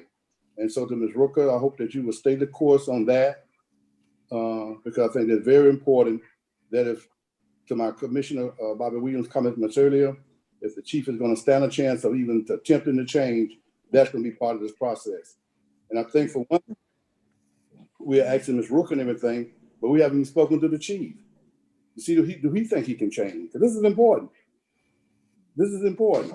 We're about to accept it, but we have yet to ask Chief James, do he think that he can make the necessary changes to stay in the position that he's in to do this job? Because this talks about a style of adaptive leadership. It talks about a collaborative leadership. And so you have to realize he's willing to make the necessary changes as well so that he can, so that the fire department get itself back on track. Thank you very much. All right, thank you, Commissioner Son, and I'm going to pick it up from there. I'm going to kindly and respectfully disagree with the better part of what you said towards the end, because what we've sat here and heard for the better part of almost 45, maybe 50 minutes from our consultants who operated independently and with a great deal of autonomy is the need for hands-off, particularly from elected officials, and moreover, that the process of administration be allowed to be handled in a manner that is reflective of best practices as they talk about the work that they've done in some 400 plus other cities across America. To that end, I'll highlight just a few things. And that is with regards to, again, the idea of there should be no commissioner, no mayor, no elected officials, no administrator. Let us not forget that Administrator Rooker reports directly to the administrator. Let us not forget that, and one of the examples that Mr. McGrath used was the issue of, for example, giving an officer's name and they then give that name to a commissioner, and the commissioner says, hey, I'm going to call the chain of command from the fire department and say, you need to at least hear or listen to their concern.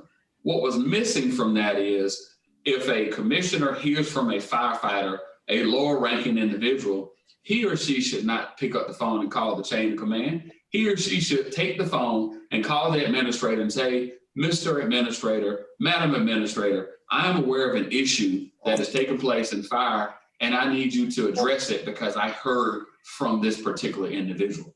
And so to that end, I raise those concerns because without question, we talk about the chain of command not being followed. And what has been highlighted by both Tim and Dave is this elusive issue of people following the chain of command, whether it be firefighters directly with their immediate chain of command, whether it be from the lieutenant to the captain to the fire chief, and more importantly, individuals, whether there be lower ranking individuals or not, calling elected officials directly.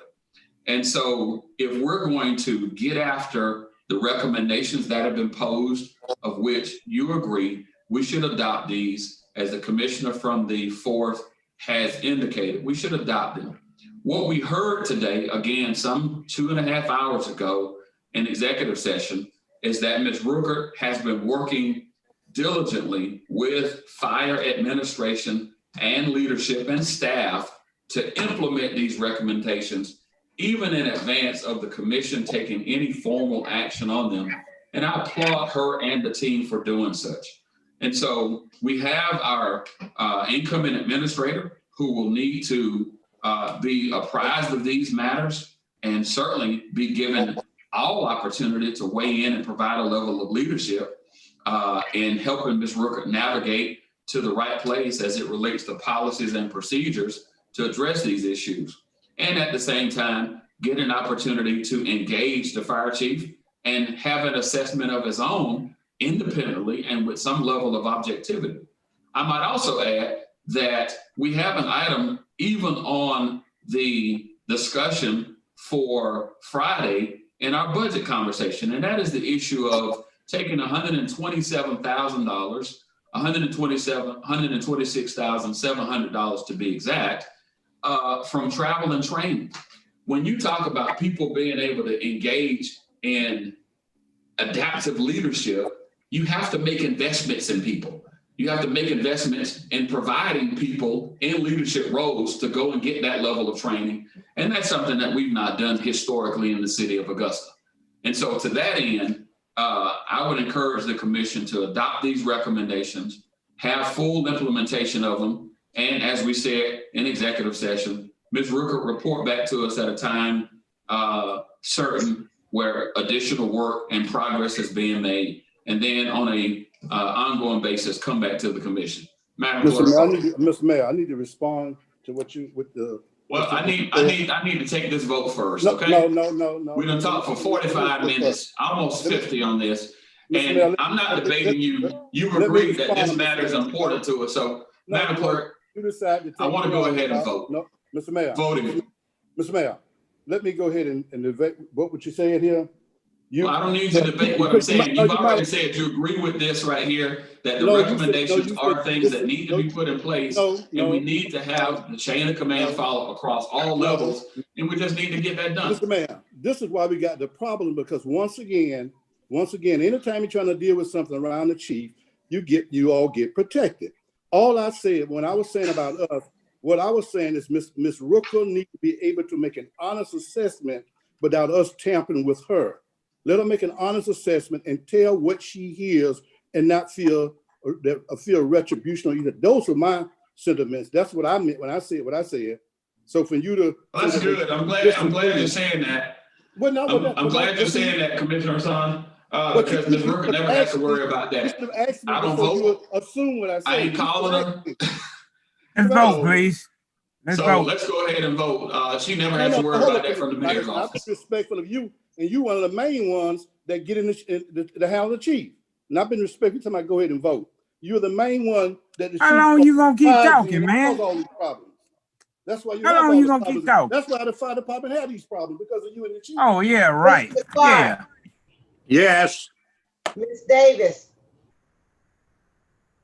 Yes, ma'am. Yeah. Mr. Fenoy. Yes. Mr. Franham. Yes, ma'am. Mr. Garrett. Yes. Mr. Hassan. Mr. Hassan. Mr. Sias. Yes, ma'am. Mr. Bobby Williams. Yes, ma'am.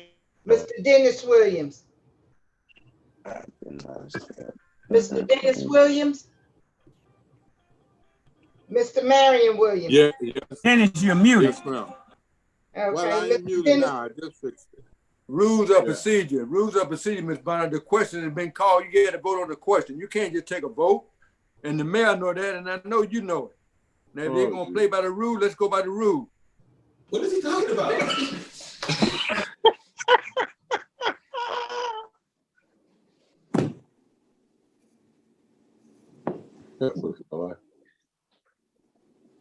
I'm not sure what the commissioner from the 9th is talking about. We had a motion and a second, and we said voting. I'm not sure what he's talking about.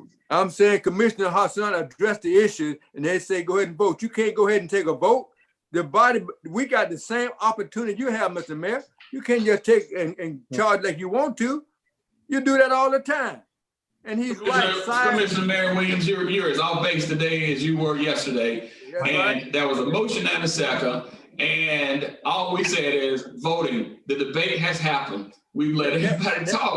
There was some unreadiness through Commissioner Hassan. He voiced an unreadiness now. Check, get their attorney. Get their attorney in the room. He voiced some unreadiness. And it went. All right, Madam Clerk, can you tell us what that vote count was, please? Well, I didn't finish it, Mr. Mayor. Okay, who are we waiting on? You're not going to finish it because the attorney needs to address it. Mr. Hassan voiced unreadiness. You can't just take a doggone vote, man. Mr. Hassan expressed his vote on that, okay? Well, was he muted? He didn't hear, I didn't hear a reply from him. I don't know if he was muted or in Mr. Marion Williams. Listen, I'm not muted now, Ms. Bond. I'm telling you now that the vote got to vote on unreadiness or not. Commissioner Hassan raised the issue. He raised the concern. And he got a right to do that. If you don't know the rules, you ought to better go back and get your rule book. Black Cemetery. He didn't raise an issue about whether he was voting or not. That's not what he raised, Commissioner Marion Williams. That's not what Commissioner Hassan was talking about. Commissioner Hassan, when he got ready to take the vote, he said it, but he was unready. He raised a concern. He raised a concern. And you're wrong, Mr. Mayor. You're wrong now.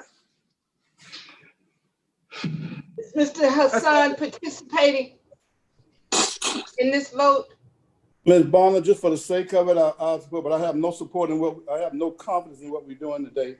Because once again, we are trying to give protection to somebody that we ought to be asking him, do he think he can make the changes? Is this a no vote, sir, or you? I'll put no vote, Ms. Bonner. Thank you. Mr. Marion Williams? I'm not voting, Ms. Bonner, because the rules were not followed. The rule were not followed. I'm protesting that. That's why the rules are on the agenda today, because the mayor do what in the ham sandwich he want to do when he want to do it. And I am sick of that. Who else, Madam Clerk, has not voted? Everybody has voted. That motion carries with Mr. Hassan and Mr. Marion Williams not voting. All right.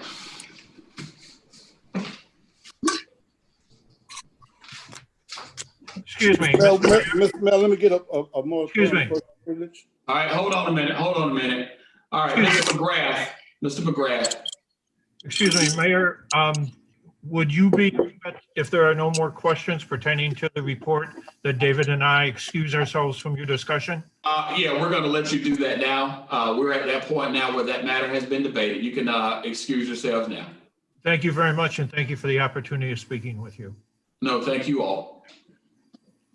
A point of person, please, Mayor. All right, I'm going to come to you in just a second, Commissioner Hassan.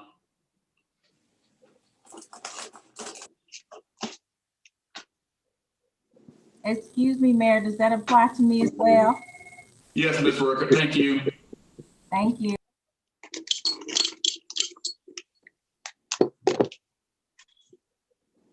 All right, Commissioner from the 6th, State's Inquirer. Yes, ma'am, Mr. Melmo, just make a statement here. I'd like for Ms. Bonner to reach out to Augusta University Health System and see that we have a COVID testing agreement with them. Ms. Bonner, I appreciate you checking it out for me.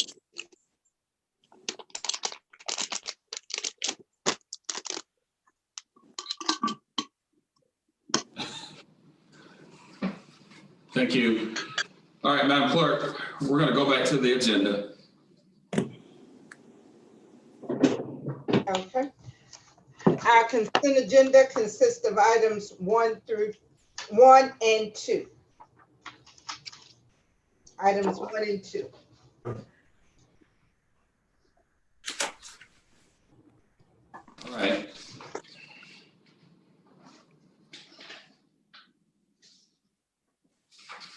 All right. Recognize Commissioner from the 4th. Thank you, sir. We have a lot of items on our agenda today, and no item is what I want to say, less important than any other.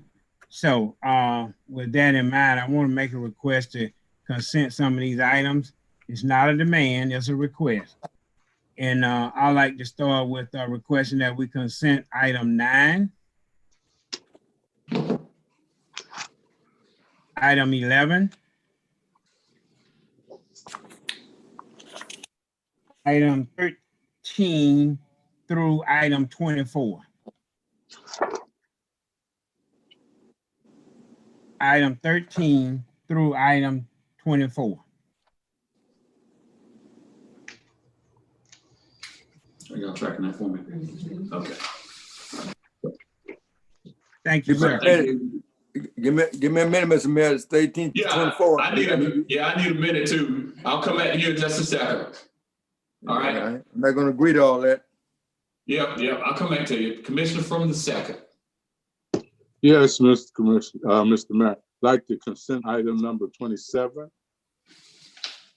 number 28, number 29, 30, 31, 33. Took 3 off. 33 was deleted. It's already been deleted. Transferred. Oh, I'm sorry. I forgot to mark that. Okay. Then we got 35, correct? No, you're saying 35? 35, yes, ma'am. And item 36. No, I got a problem at 35. Okay, you okay with 36? 36. Let me look at that one. Did he say 34? Okay. No. No. 36?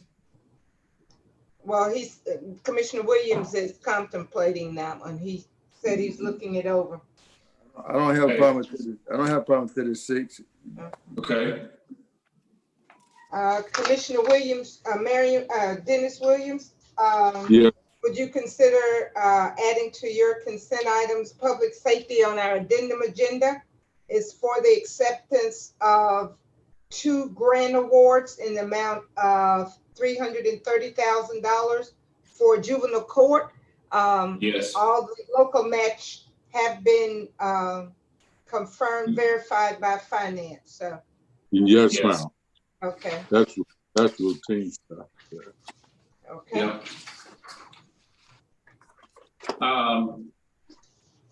Madam Clerk, can you suspend for a moment?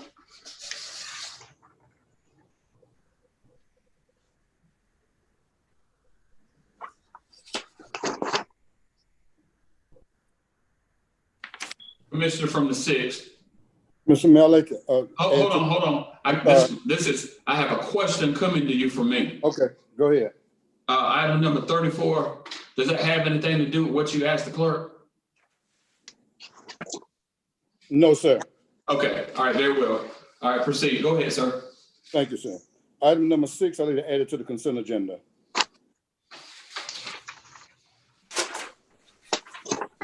What's that? Number 6. All right. I'll come back in and just a second. All right, Commissioner from the 1st. Yes, I'd like to consent item number 37. I think we have done this every year for the rescue mission. Item number 38. 38, no. Item number 39. Item number 40. Item number 41. And item number 42.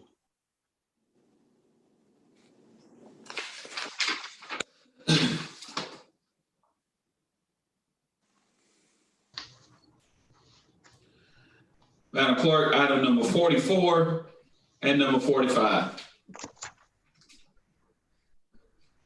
You're recommending those to the consent agenda, you're saying? Yes, I am. So. Definitely trash. My trash can, bro. I saw it yesterday.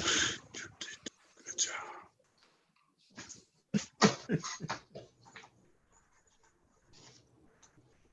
whispering back there. Okay, Madam Clerk, just so we can get our ducks in a row, we're gonna go down that list again and just make sure everybody's on the same page. All right, we start with item number 6.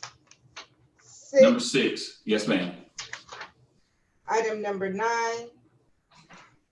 Item 11, 13, 14, 15, 16, 17. No, ma'am, 15 wasn't on there. I beg your pardon? 15 wasn't. No, you're right. 16, Yes, ma'am. 17, 18, 19, 20, 21, 22, 24. Did you include 23? Commissioner Yes. Fenoy did, I believe. Yes.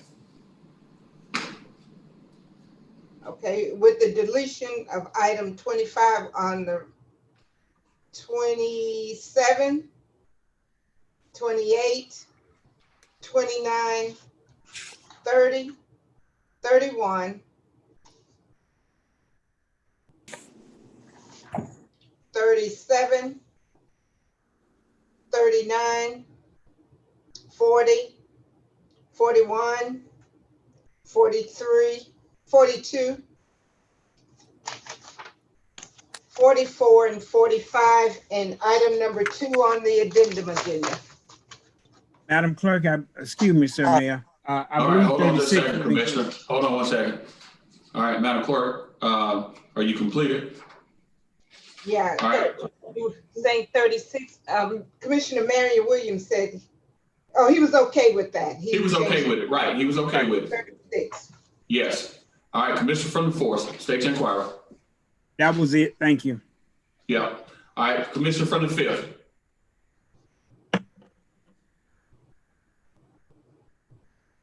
Bobby, Commissioner from calling the, you. Commissioner from the 5th. All right, he waves. Commissioner from the 1st.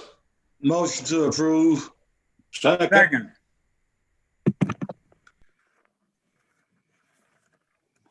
Yep.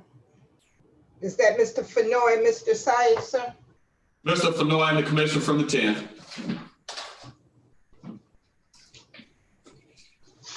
That's a rarity.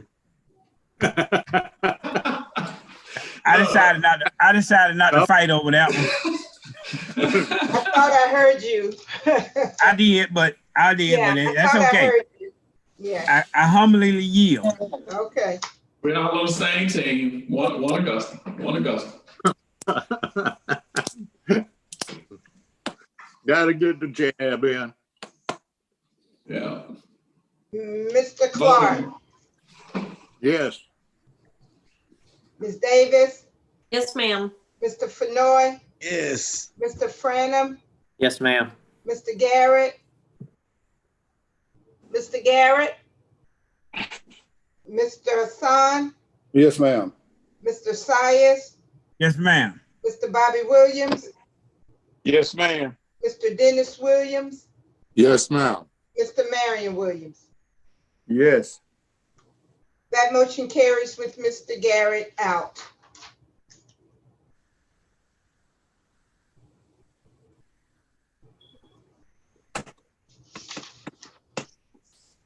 All right, Madam Clerk, we'll go from top to bottom. Okay, we'll start on that public services portion. We'll ask. Oh, you know what, Madam Clerk? Let's do this since we've got a presenter. Let's hear from Blue Revolver. I know that they hopefully still have some energy in the tank. Let's Listen, man, hear you from got them. 3 business. Mr. Man, we have citizens, yeah, the alcohol Citizens petitioner. in us. Let's go and get them out of the way. We can come back. Okay. All right, I'm okay with that. Okay. Thank you. You're welcome.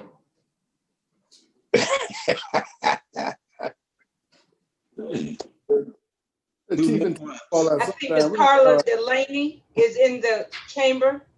She's there. We see her. Ms. Delaney, please proceed. All right, good afternoon.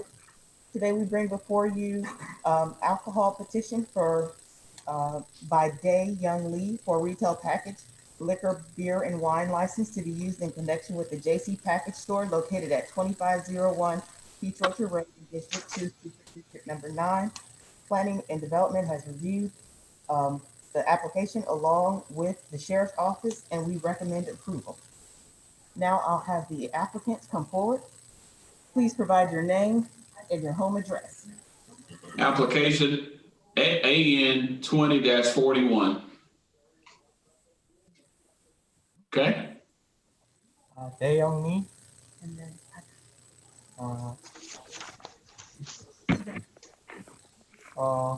Coach Lane 204.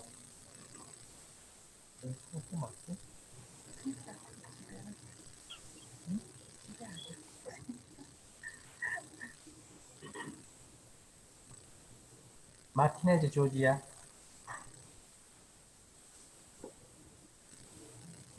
141 Coates Lane, Martinez, Georgia, 30907. All right, thank you. Move to approve. All right, let's take them all together like we've done in the past. All right, I appreciate that. Let's get the next one. the next two applications have the same applicant, just two different locations. Okay. Alcohol license, application AN 20-43, request by Mr. Lorgat for retail package beer and wine license to be used in connection with the Super Express number 5, located at 3341 Deansbridge Road, in District 5, Super District number 9. Planning and Development has reviewed the application along with the Sheriff's Office and recommends approval.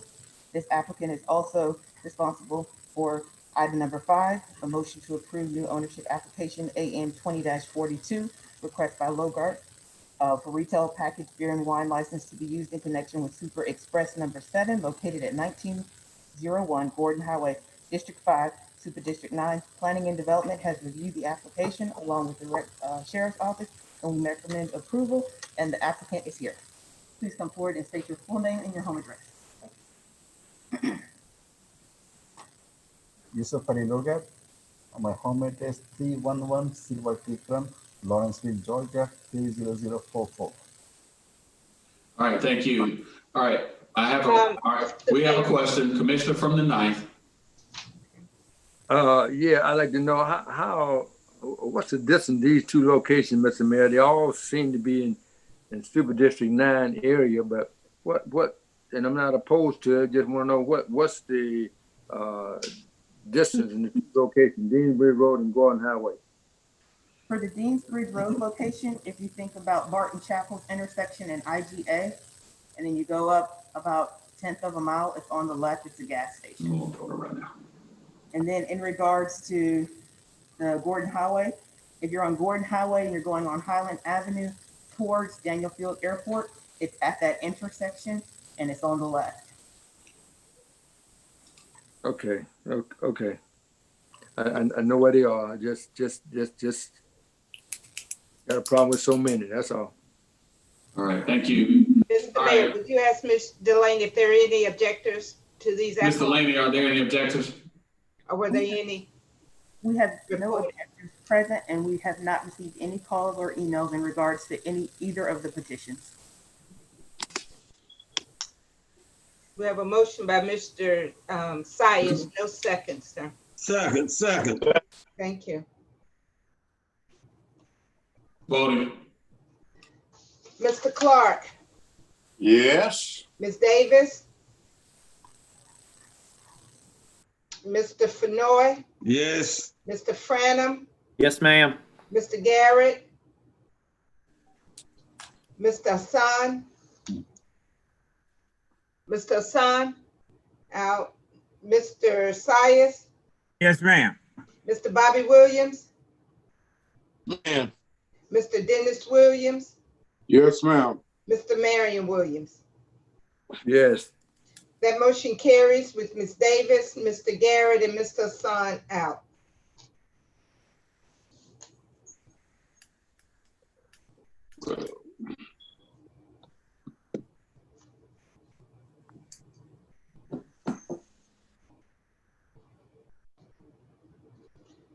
All right, Madam Clerk. Are you wanting to go to item number 1 on the consent agenda now? I mean, the addendum agenda? Sure.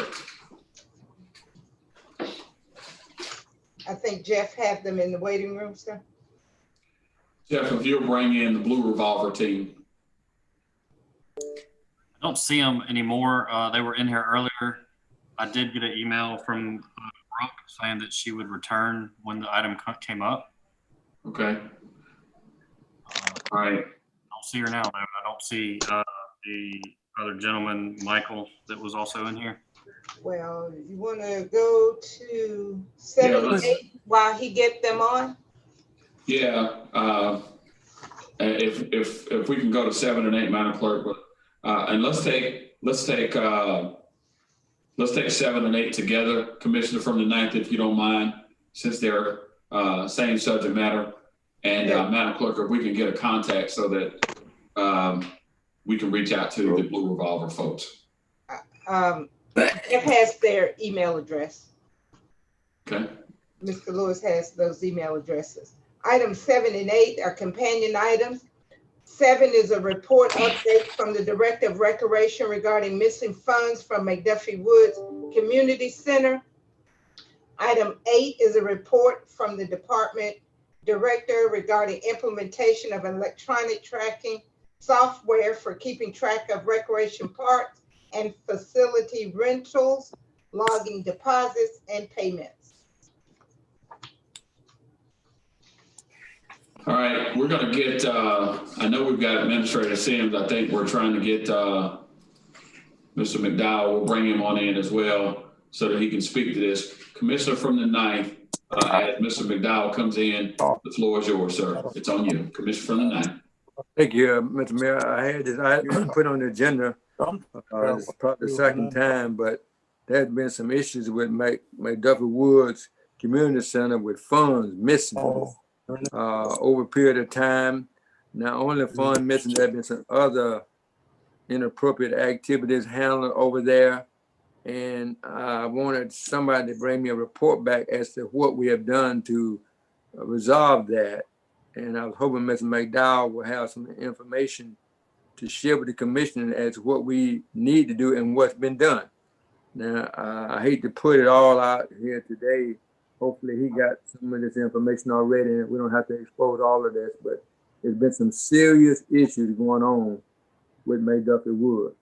From renting facilities, from use of facilities during the COVID-19 to explicit stuff that I don't want to just put out here right now. But please, can Mr. McDowell help me out and understand what we're doing and what we're doing to resolve that? Yes. Good evening, Commissioner, and to the rest of the commission, Mr. Mayor. We've had several conversations around said subject matter as it relates to issues and concerns that were raised over at one of our facilities, McDuffie Wood.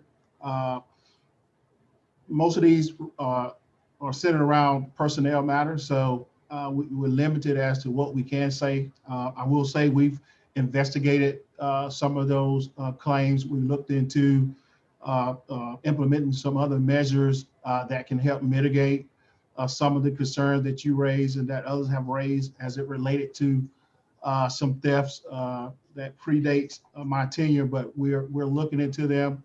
I know you mentioned about a system that we have in place. We do have an active net system. That's for our rentals. That's how we track deposits as it relates to rental deposits, as well as how we also track any type of refunds that we have to do. But like any system, it's only as good as the data that's implemented or entered into that system. We'll continue to expound on the capabilities of ActiveNet. We're looking at possibly as a goal going towards a cashless system where everything is pretty much done electronically. So we're working towards that so we can minimize the interactions with cash passing through employees' hands. We've also looking at centralizing all our rentals to have one rental coordinator, so we won't have to accept rentals and cash at all of our sites, but just one main office where if anyone wanted to do some rentals, they could definitely come to that one individual versus multiple individuals as well as doing as much of this online as possible, virtually as possible in terms of technology, utilizing technology. If you can rent a hotel or a flight, surely we can have our rental facilities available to the same degree. So we're putting things in place. I'm aware of things that happened that predates me. We're looking into them. We'll continue to look into them. My plans are early next year is to look at kind of moving some staff around. We have some staff members that have been at certain facilities for a number of years. And so we're going to look at kind of moving some folks around so we can definitely see some of our areas that are more problematic and then begin to hold people accountable likewise. Ms. Madal, I'm glad to hear about some of those changes you're doing, but just like the water bill, everybody pay water bill, but we pay it at a central location. But when all our facilities can be rented through different ways, we got no way of checking balancing as to when it was rented, how much was done, receipts been missing. This ain't something new now. You may not have been in that leadership position as the director, but you've been involved in the rec for quite some time. So there has been some ongoing situations like this for a long time in rec department, similar to what we talked about earlier about the mismanagement and what we expect. But that still don't address all of these issues. And you mentioned personnel. I guess I need to talk to the attorney to find out, should I bring up these other issues that have been brought to light? We got management that's been out there for quite some time that's been covering up, in my opinion, a lot of this stuff. And it needs to come to a stop. It needs to come to a stop right away. So, Commissioner from the ninth, again, that's one of those personnel questions it appears that you want to raise, and we have a process for that. But let me commend you on bringing these issues forward and really highlighting low-hanging fruit opportunities. And I am confident that Mr. McDowell is going to work on this. But in item number 8, that software will allow you to centralize the renting of facilities, the tracking of our assets and resources. And so this, I think, puts Augusta in a better position long-term, where you've got a one-stop shop of centralization of how you handle those things. And that means that from a resource standpoint, where you've got the transfer of funds, whether it be credit or cash or whatever, that you can do that. And if we're really forward thinking, we can do what they're doing at Augusta National and go completely contactless and use, all electronic technology so that you don't have anybody with money in their hands and you're questioning about where the money's at. So I applaud you for bringing this forward, having these conversations, because they are in fact necessary. And Director McDowell, I'm going to my Mayor Pro Tem now, Commissioner from the 9th, if you're okay with that. I'm good, Mr. Mayor, but you have to realize, and we as a body have to realize that when you got cash, money, and people, that's a great temptation. Not accusing anybody of anything, but we have lost a lot of funds through our rental process that it just got away from us because there's no way to check it. There's no check and balances. And if you got money and a rental, there ought to be a way to check and balance. But I just think Mr. McDowell is on it now, and we need to follow his lead. Thank you, Mayor Pro Tem. Thank you, Mr. Mayor. My question's kind of actually been answered, but I agree with the sentiments that you just said about the one-stop shop. I think this is something that we not only need to look at Parks and Rec, but other departments and see where we might have some loopholes where things aren't streamlined like they should be electronically. So yeah, fully supportive. I appreciate Mr. McDowell, Director McDowell's feedback and what we have going on here. So thank you. Fantastic. All right. Commissioner from the 9th, if you're satisfied, we can move on. We'll receive this as information without objection. Go move. All right, very good. All right, Madam Clerk, next item. Mayor, Michael from Blue Revolvers. Okay, hold on a minute. Blue Revolver, they're here, sir? Yes. Okay, fantastic. All right, Madam Clerk, we'll go to the Blue Revolver issue. That's on our agenda, item number 1. Yes. Consider a proposal from Ms. Brooke Wexler and Michael Jarbinski of Blue Revolver relative to setting up a holiday light installation for the enjoyment of the residents of Augusta on Broad Street between 10th and 11th Streets. All right, he's coming online. Mr. Zarabinski. Proposal all right. Ms. Brooke Wexler and Michael Jarbinski of Blue Revolver relative to setting up a holiday light installation for the enjoyment of the residents of Augusta on Broad Street between 10th and 11th Streets. Michael, if you could turn off your YouTube online because it's feeding back on us. Sorry, gentlemen, I just turned off the YouTube. All right, fantastic. Michael, thank you for joining us. We, I think, have an electronic copy of your presentation, but if you have something else you'd like to share with us, we want to give you sufficient enough time, 7 minutes for your presentation and ask any questions. I'm excited about it already. Thank you. Great. Go ahead, sir. So just real quick, we're an agency that produces events for big brands nationwide and outside of the country. This particular campaign is focused on towns, small towns around USA, sort of bringing Christmas cheers, kind of giving back to the community. The idea is to not go to major towns as the activations normally go to, just go to smaller towns. And the thought here is to take over Broad Street between 10th and 11th, dress up some of the trees and light poles with Christmas lights and ornaments, and bring in some of the logos of our client. Since this is a public, my client should remain confidential. It is a large streaming service that is known worldwide and in USA, so really anybody is using it these days. Commissioner from the 9th. Mr. Mayor, thank you. I'm excited. I mean, I'm trying to figure out exactly. We got Christmas lights as well that we're doing on Broad Street. Christmas is a beautiful time of year. We got a beautiful downtown. We got a lot of vegetation. In fact, too much in my opinion. But where would that lighting system be set up at, and how will it look?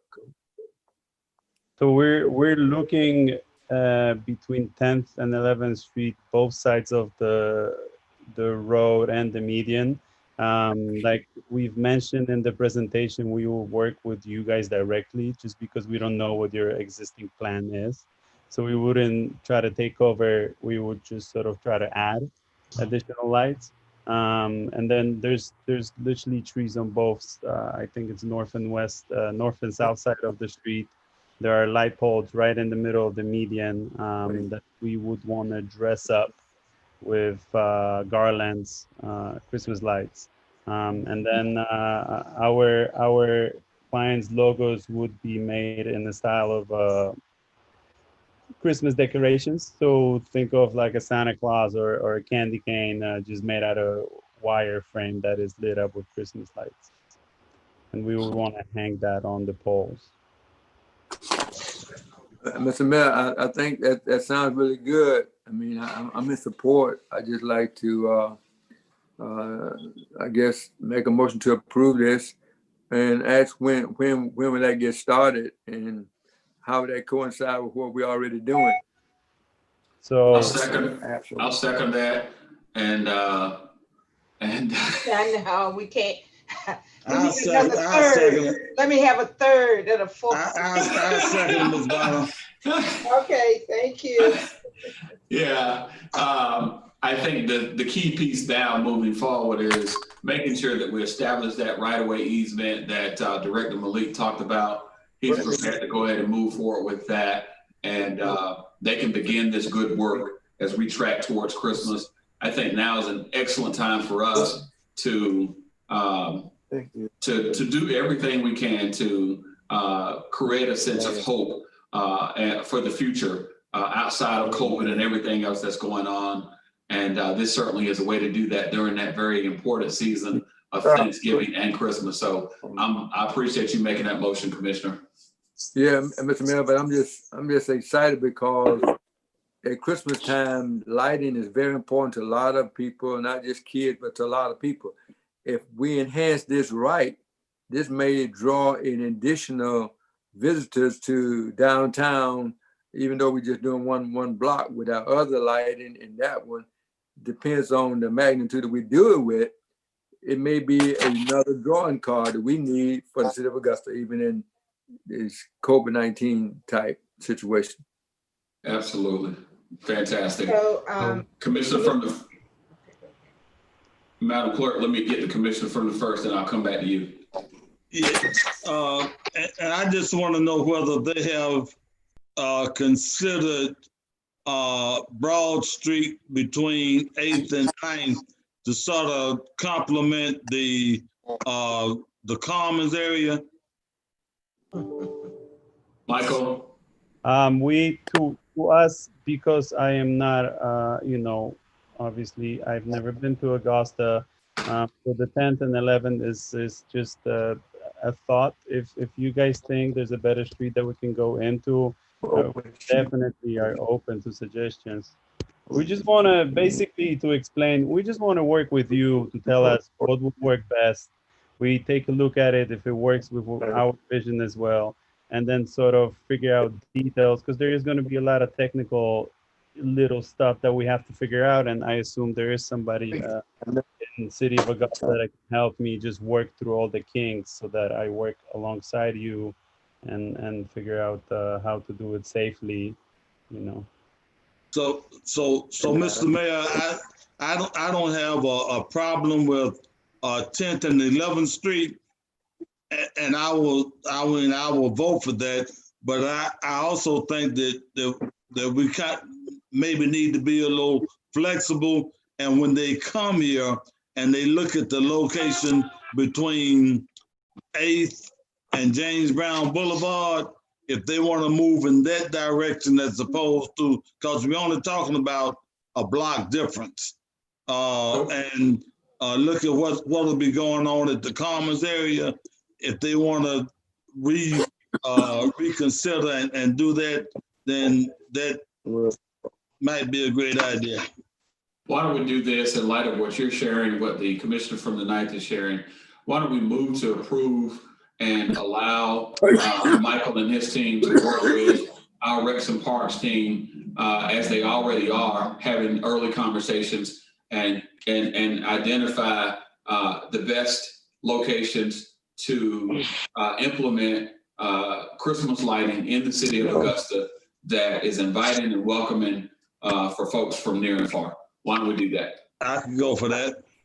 It works for me as well. Okay. All right.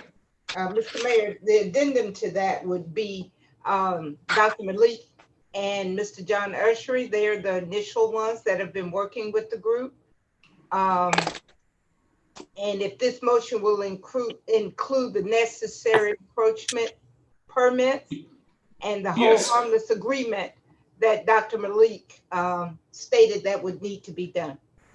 Yes, that motion includes that. Okay, and that would be with Dr. Malik and Mr. Ushery. Yes. Yeah. And Miss Dowse is also helping coordinate the installation along with our Christmas decorations that are now going up.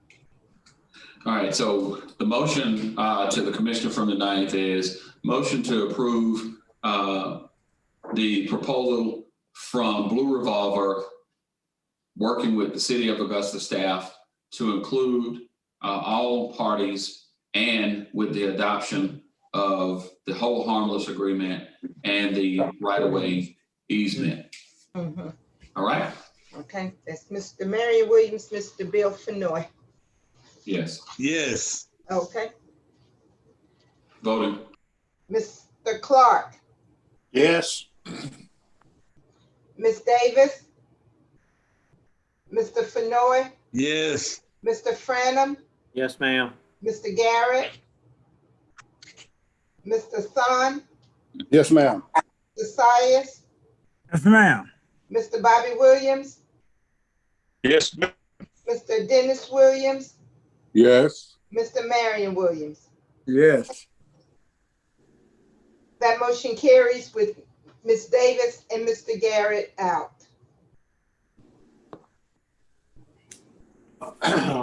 Michael, thank you so much. We look forward to working with you here in the next several days.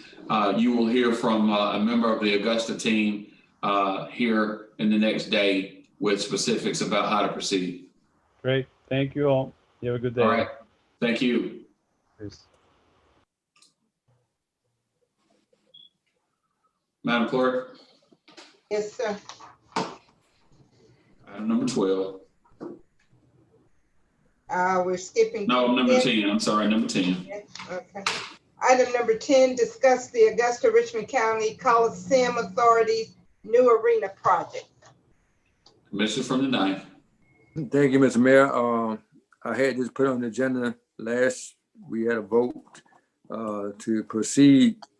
I don't understand how my colleagues not understand how can we accept 200+ million to build a James Brown Arena in the same location with one, no parking.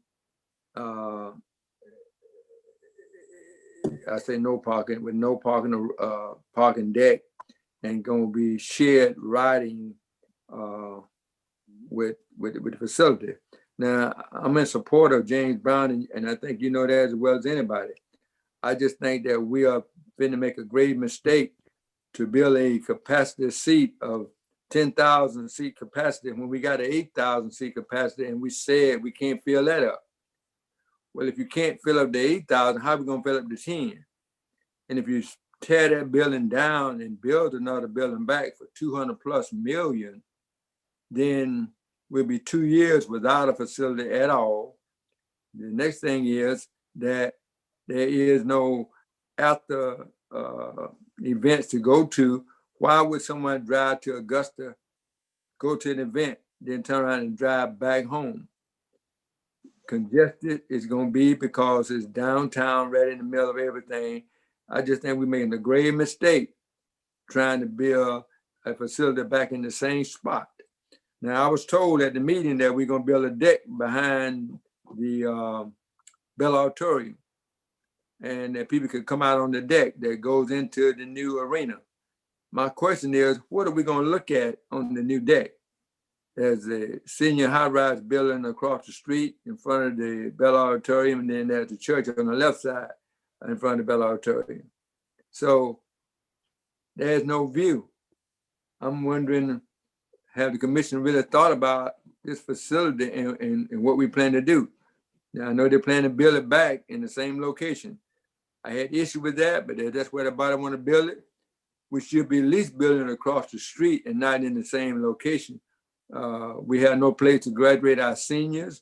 Somebody from the school board came and said, what are we going to use to graduate our seniors in the 2-year time that the building is being torn down and reconstructed? So my question is, have we gave any consideration to any of that?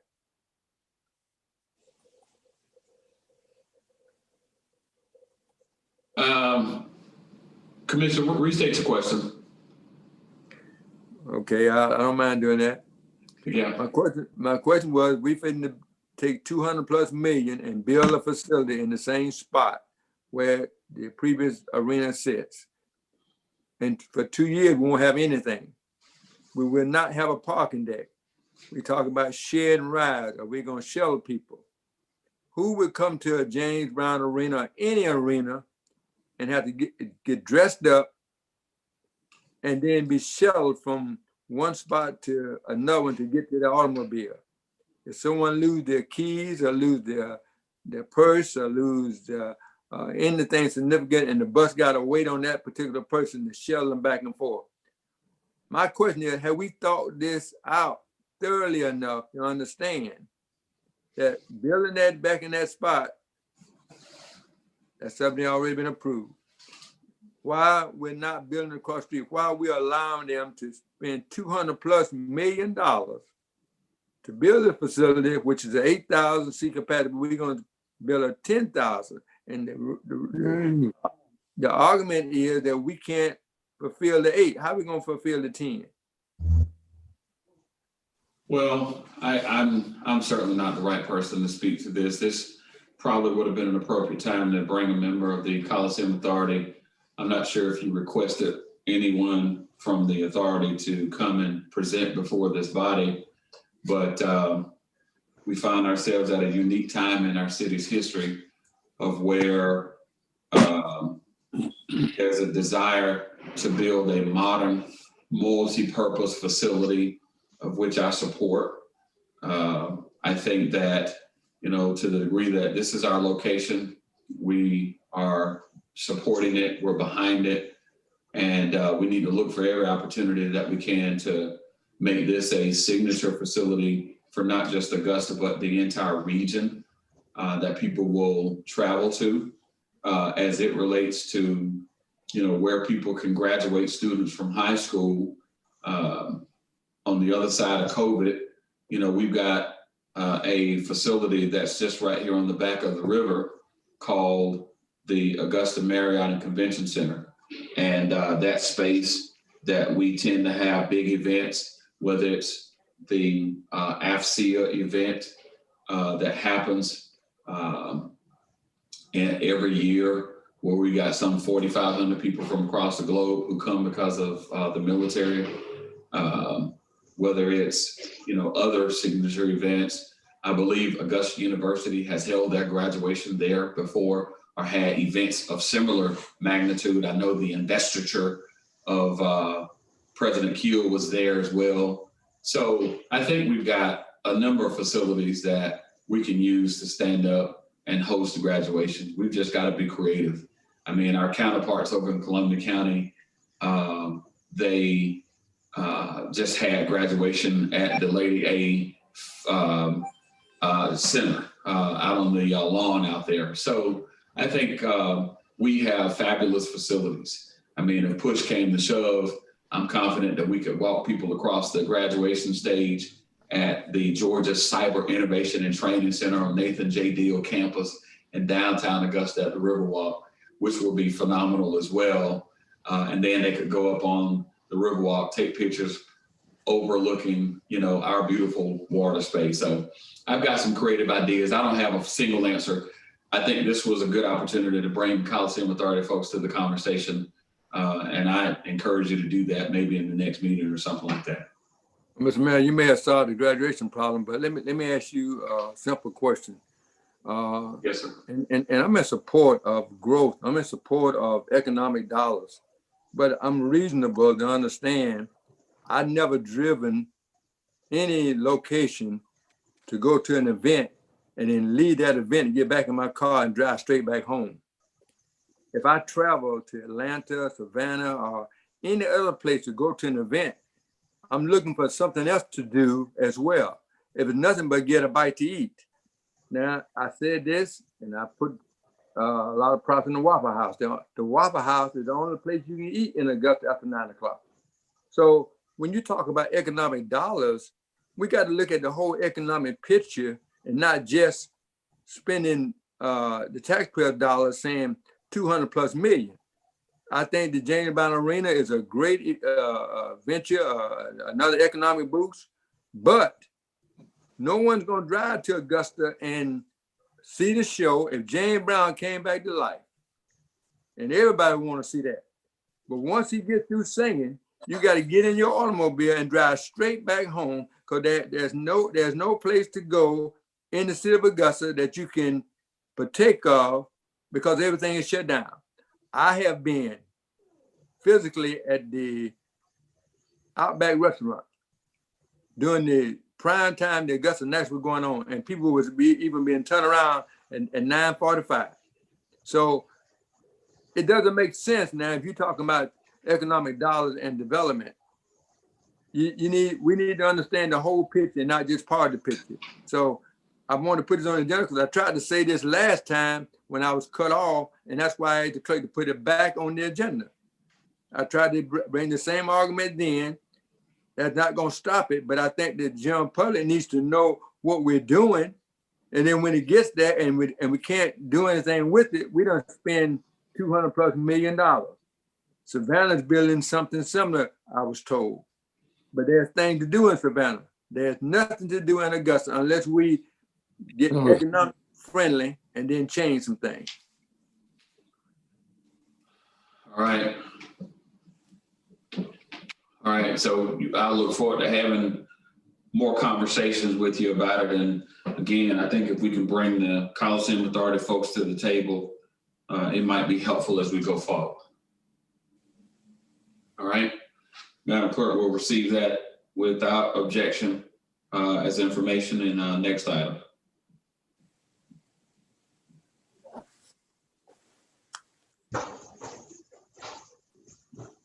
Number 12, report from code enforcement regarding large accumulation of wooden crates on the State Farmers Market property. All right, we're going to bring Rob Sherman in on this conversation. I think he's ready. And I think Jeff, Mr. Mayor, he has some pictures. He's got some slides, some pictures for us, and yeah.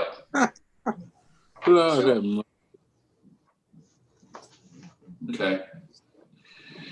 Then it's okay. You don't look too good. Yeah, I look pretty fine, but this is stupid here.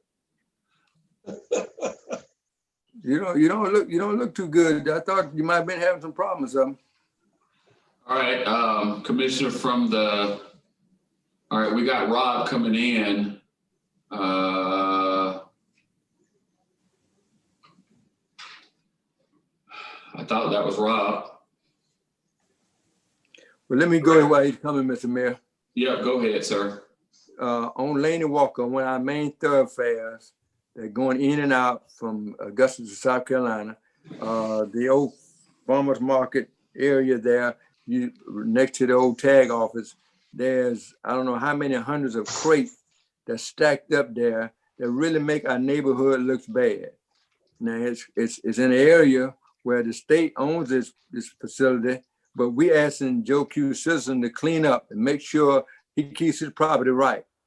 But then we allow stuff like this on one side of town. We will only allow on one side of town. Train tracks is across there. If that don't block you, then you got a sore eye like this to look at. Now, this is not the first time I had it on the agenda.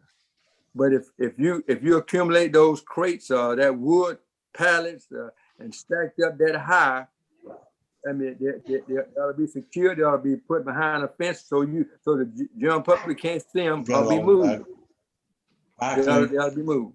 So that's why I got on the agenda. That's why I asked you to have some photographs so my colleagues who don't come on that side of town, who don't think it's important, can see, not just me telling them about it, but they can see the significant impact negative it's making on our community. And if we let that go, we don't stop them, we can't stop nobody else. If it's fair, it's fair. Commissioner from the 9th, let me ask you this. What action would you like to see taken on this property? I like to see this stuff removed, Mr. Mayor. I like to see it removed from being an eyesore in this community that we don't have to deal with. There's something we can't do anything about, but we can do something about this. This is the city's property that we allow the state to be on, and they're trashing it. We wouldn't allow private citizens to do it, and we shouldn't allow anybody else to do it. All right, I agree with that. All right, I was waiting on Rob Sherman. I'm not sure where he's at. This community, maybe. There's something we can't do. Okay, hold on a minute. I've got, all right, so somebody has YouTube playing. All right, we've got Rob in here now. Somebody's got YouTube playing. If you could turn that off. We allow private citizens to do it, and we shouldn't allow anybody else to do it. Ask Chief James to have his. All right, if you've got YouTube playing, please mute it, please. All right, Administrator Sims, you had your hand. I think you were telling me they're here. That's correct, Mayor. Okay, thank you so much.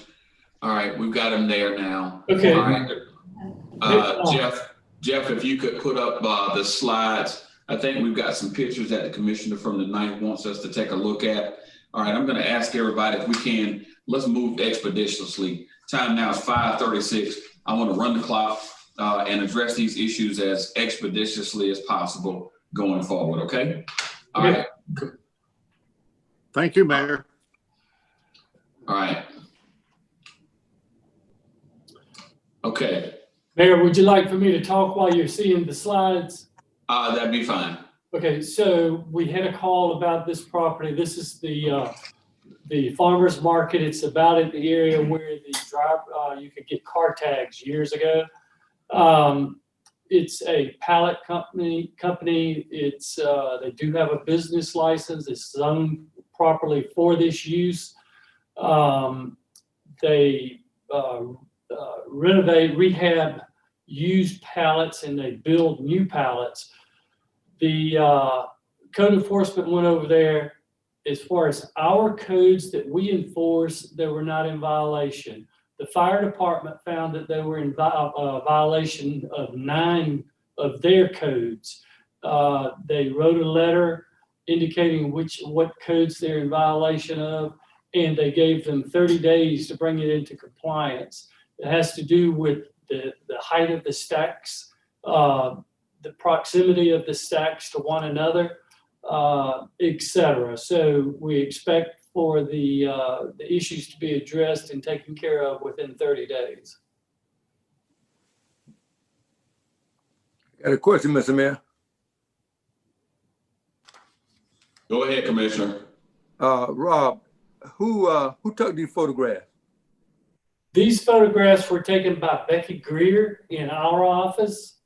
Okay, and that's good. Not one of these photographs shows on the outside passing Laney Walker how devastating. And this look all neat. This look all taken care of and put inside, but there's not one on Laney Walker that shows the negative connotation that it spreads out in this community. Right. I've got an issue with that. Okay. It should have took pictures of the whole thing. This is along Laney Walker, and it is a bad picture with the way you're describing it, and that is exactly what was addressed. The stacks have to be neat. They can't be touching one another. They have to be spaced apart. So as I was saying, there were 9 issues that the fire department addressed with them. And it's to get it back in order the way it has been in the past. Well, those are not the pictures that you get from the outside passing by. That's inside the facility, and I see the devastation with that. But on the outside, it makes the neighborhood look even worse traveling up and down that road. So I take an issue with when you asked for the pictures, it should have all the pictures, not just the ones that they stack. You can't even see a blue container from the street when you go by. Not one. All you see is the dilapidated crates that have been stacked on top of each other from the outside. Right. So I believe there are some pictures included that do show the mess. I mean, as you can see right there, those are stacked way too high. It's not about the height. I mean, the height is wrong. I get it, Rob, but the devastation when you look at it, man. I mean, listen. I asked for the picture because I thought we could show, but when you go inside and take the pictures of the height, and I don't think the fire department is there mainly about the height. It's a fire hazard, and I never even thought about that. But I can imagine it being a fire hazard with all of the material they got there that's made of wood.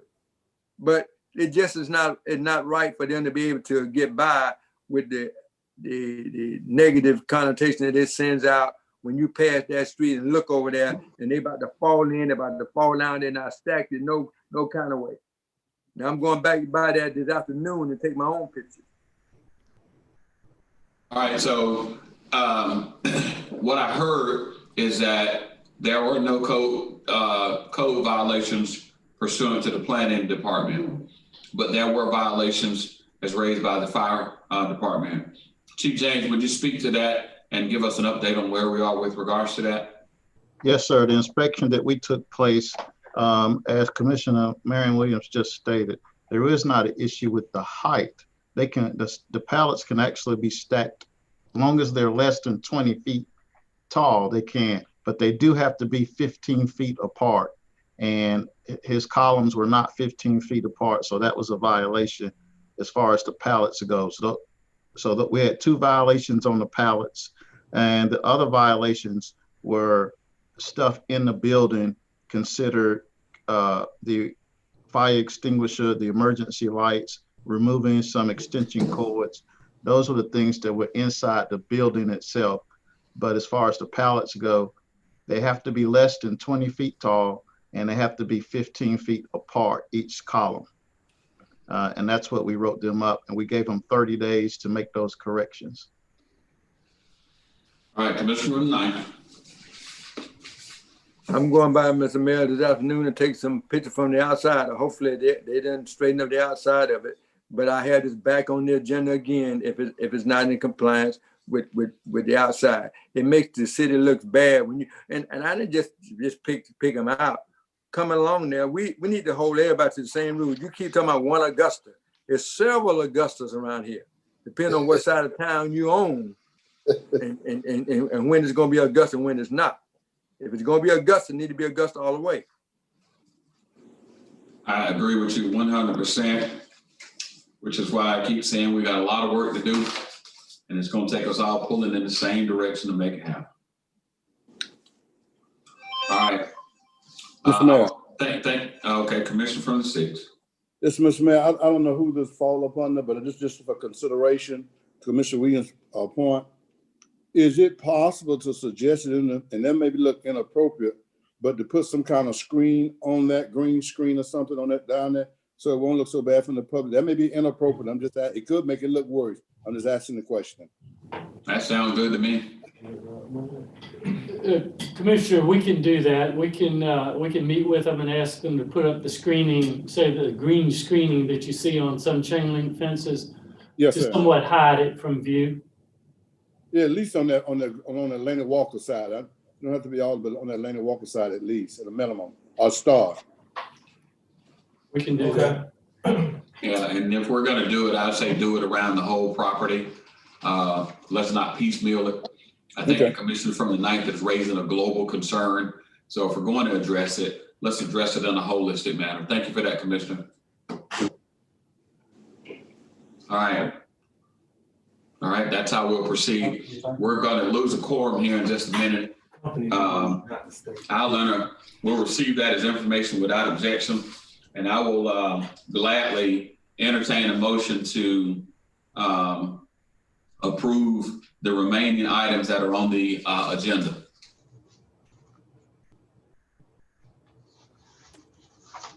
I have a problem with 38. All right, with the exception of 38. Motion to approve all remaining items. Motion to approve. Second. All right, voting. Madam Clerk. Mr. Clark, Yes. Ms. Davis, Mr. Fenoy, Mr. Franum, Mr. Fenoy.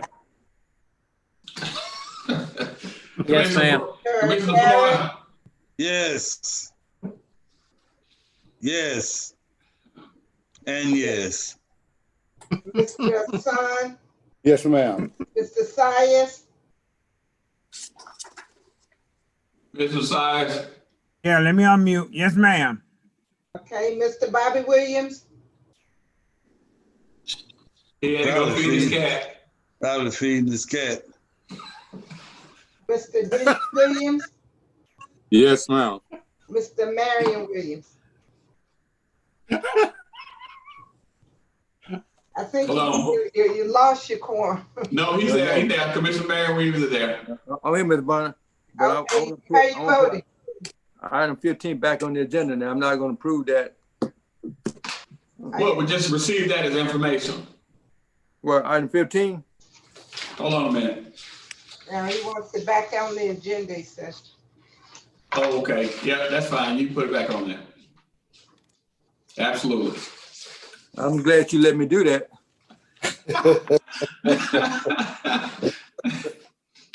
What item was this vote aimed at?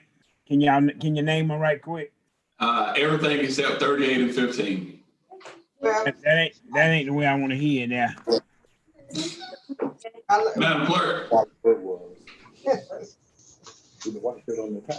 right, it was item number 20. Well, it included an update, which you didn't receive on item 26. Oh, that's what I thought. Okay, keep going.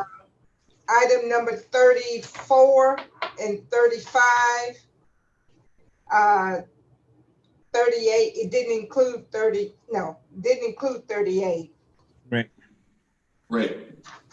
And 43, which was an update you didn't get. So. Thank you. All right. And as the commissioner from the 9th just told you, if you want to, Commissioner, from the 4th, you can put it on the agenda for November 17th. Mr. Mayor, Not that you need my approval. Mr. Mayor, is Chief James, are we done with Chief James? Yes, we're done with Chief James. All right, I'll let him go. I think we're done with everybody. I know I am.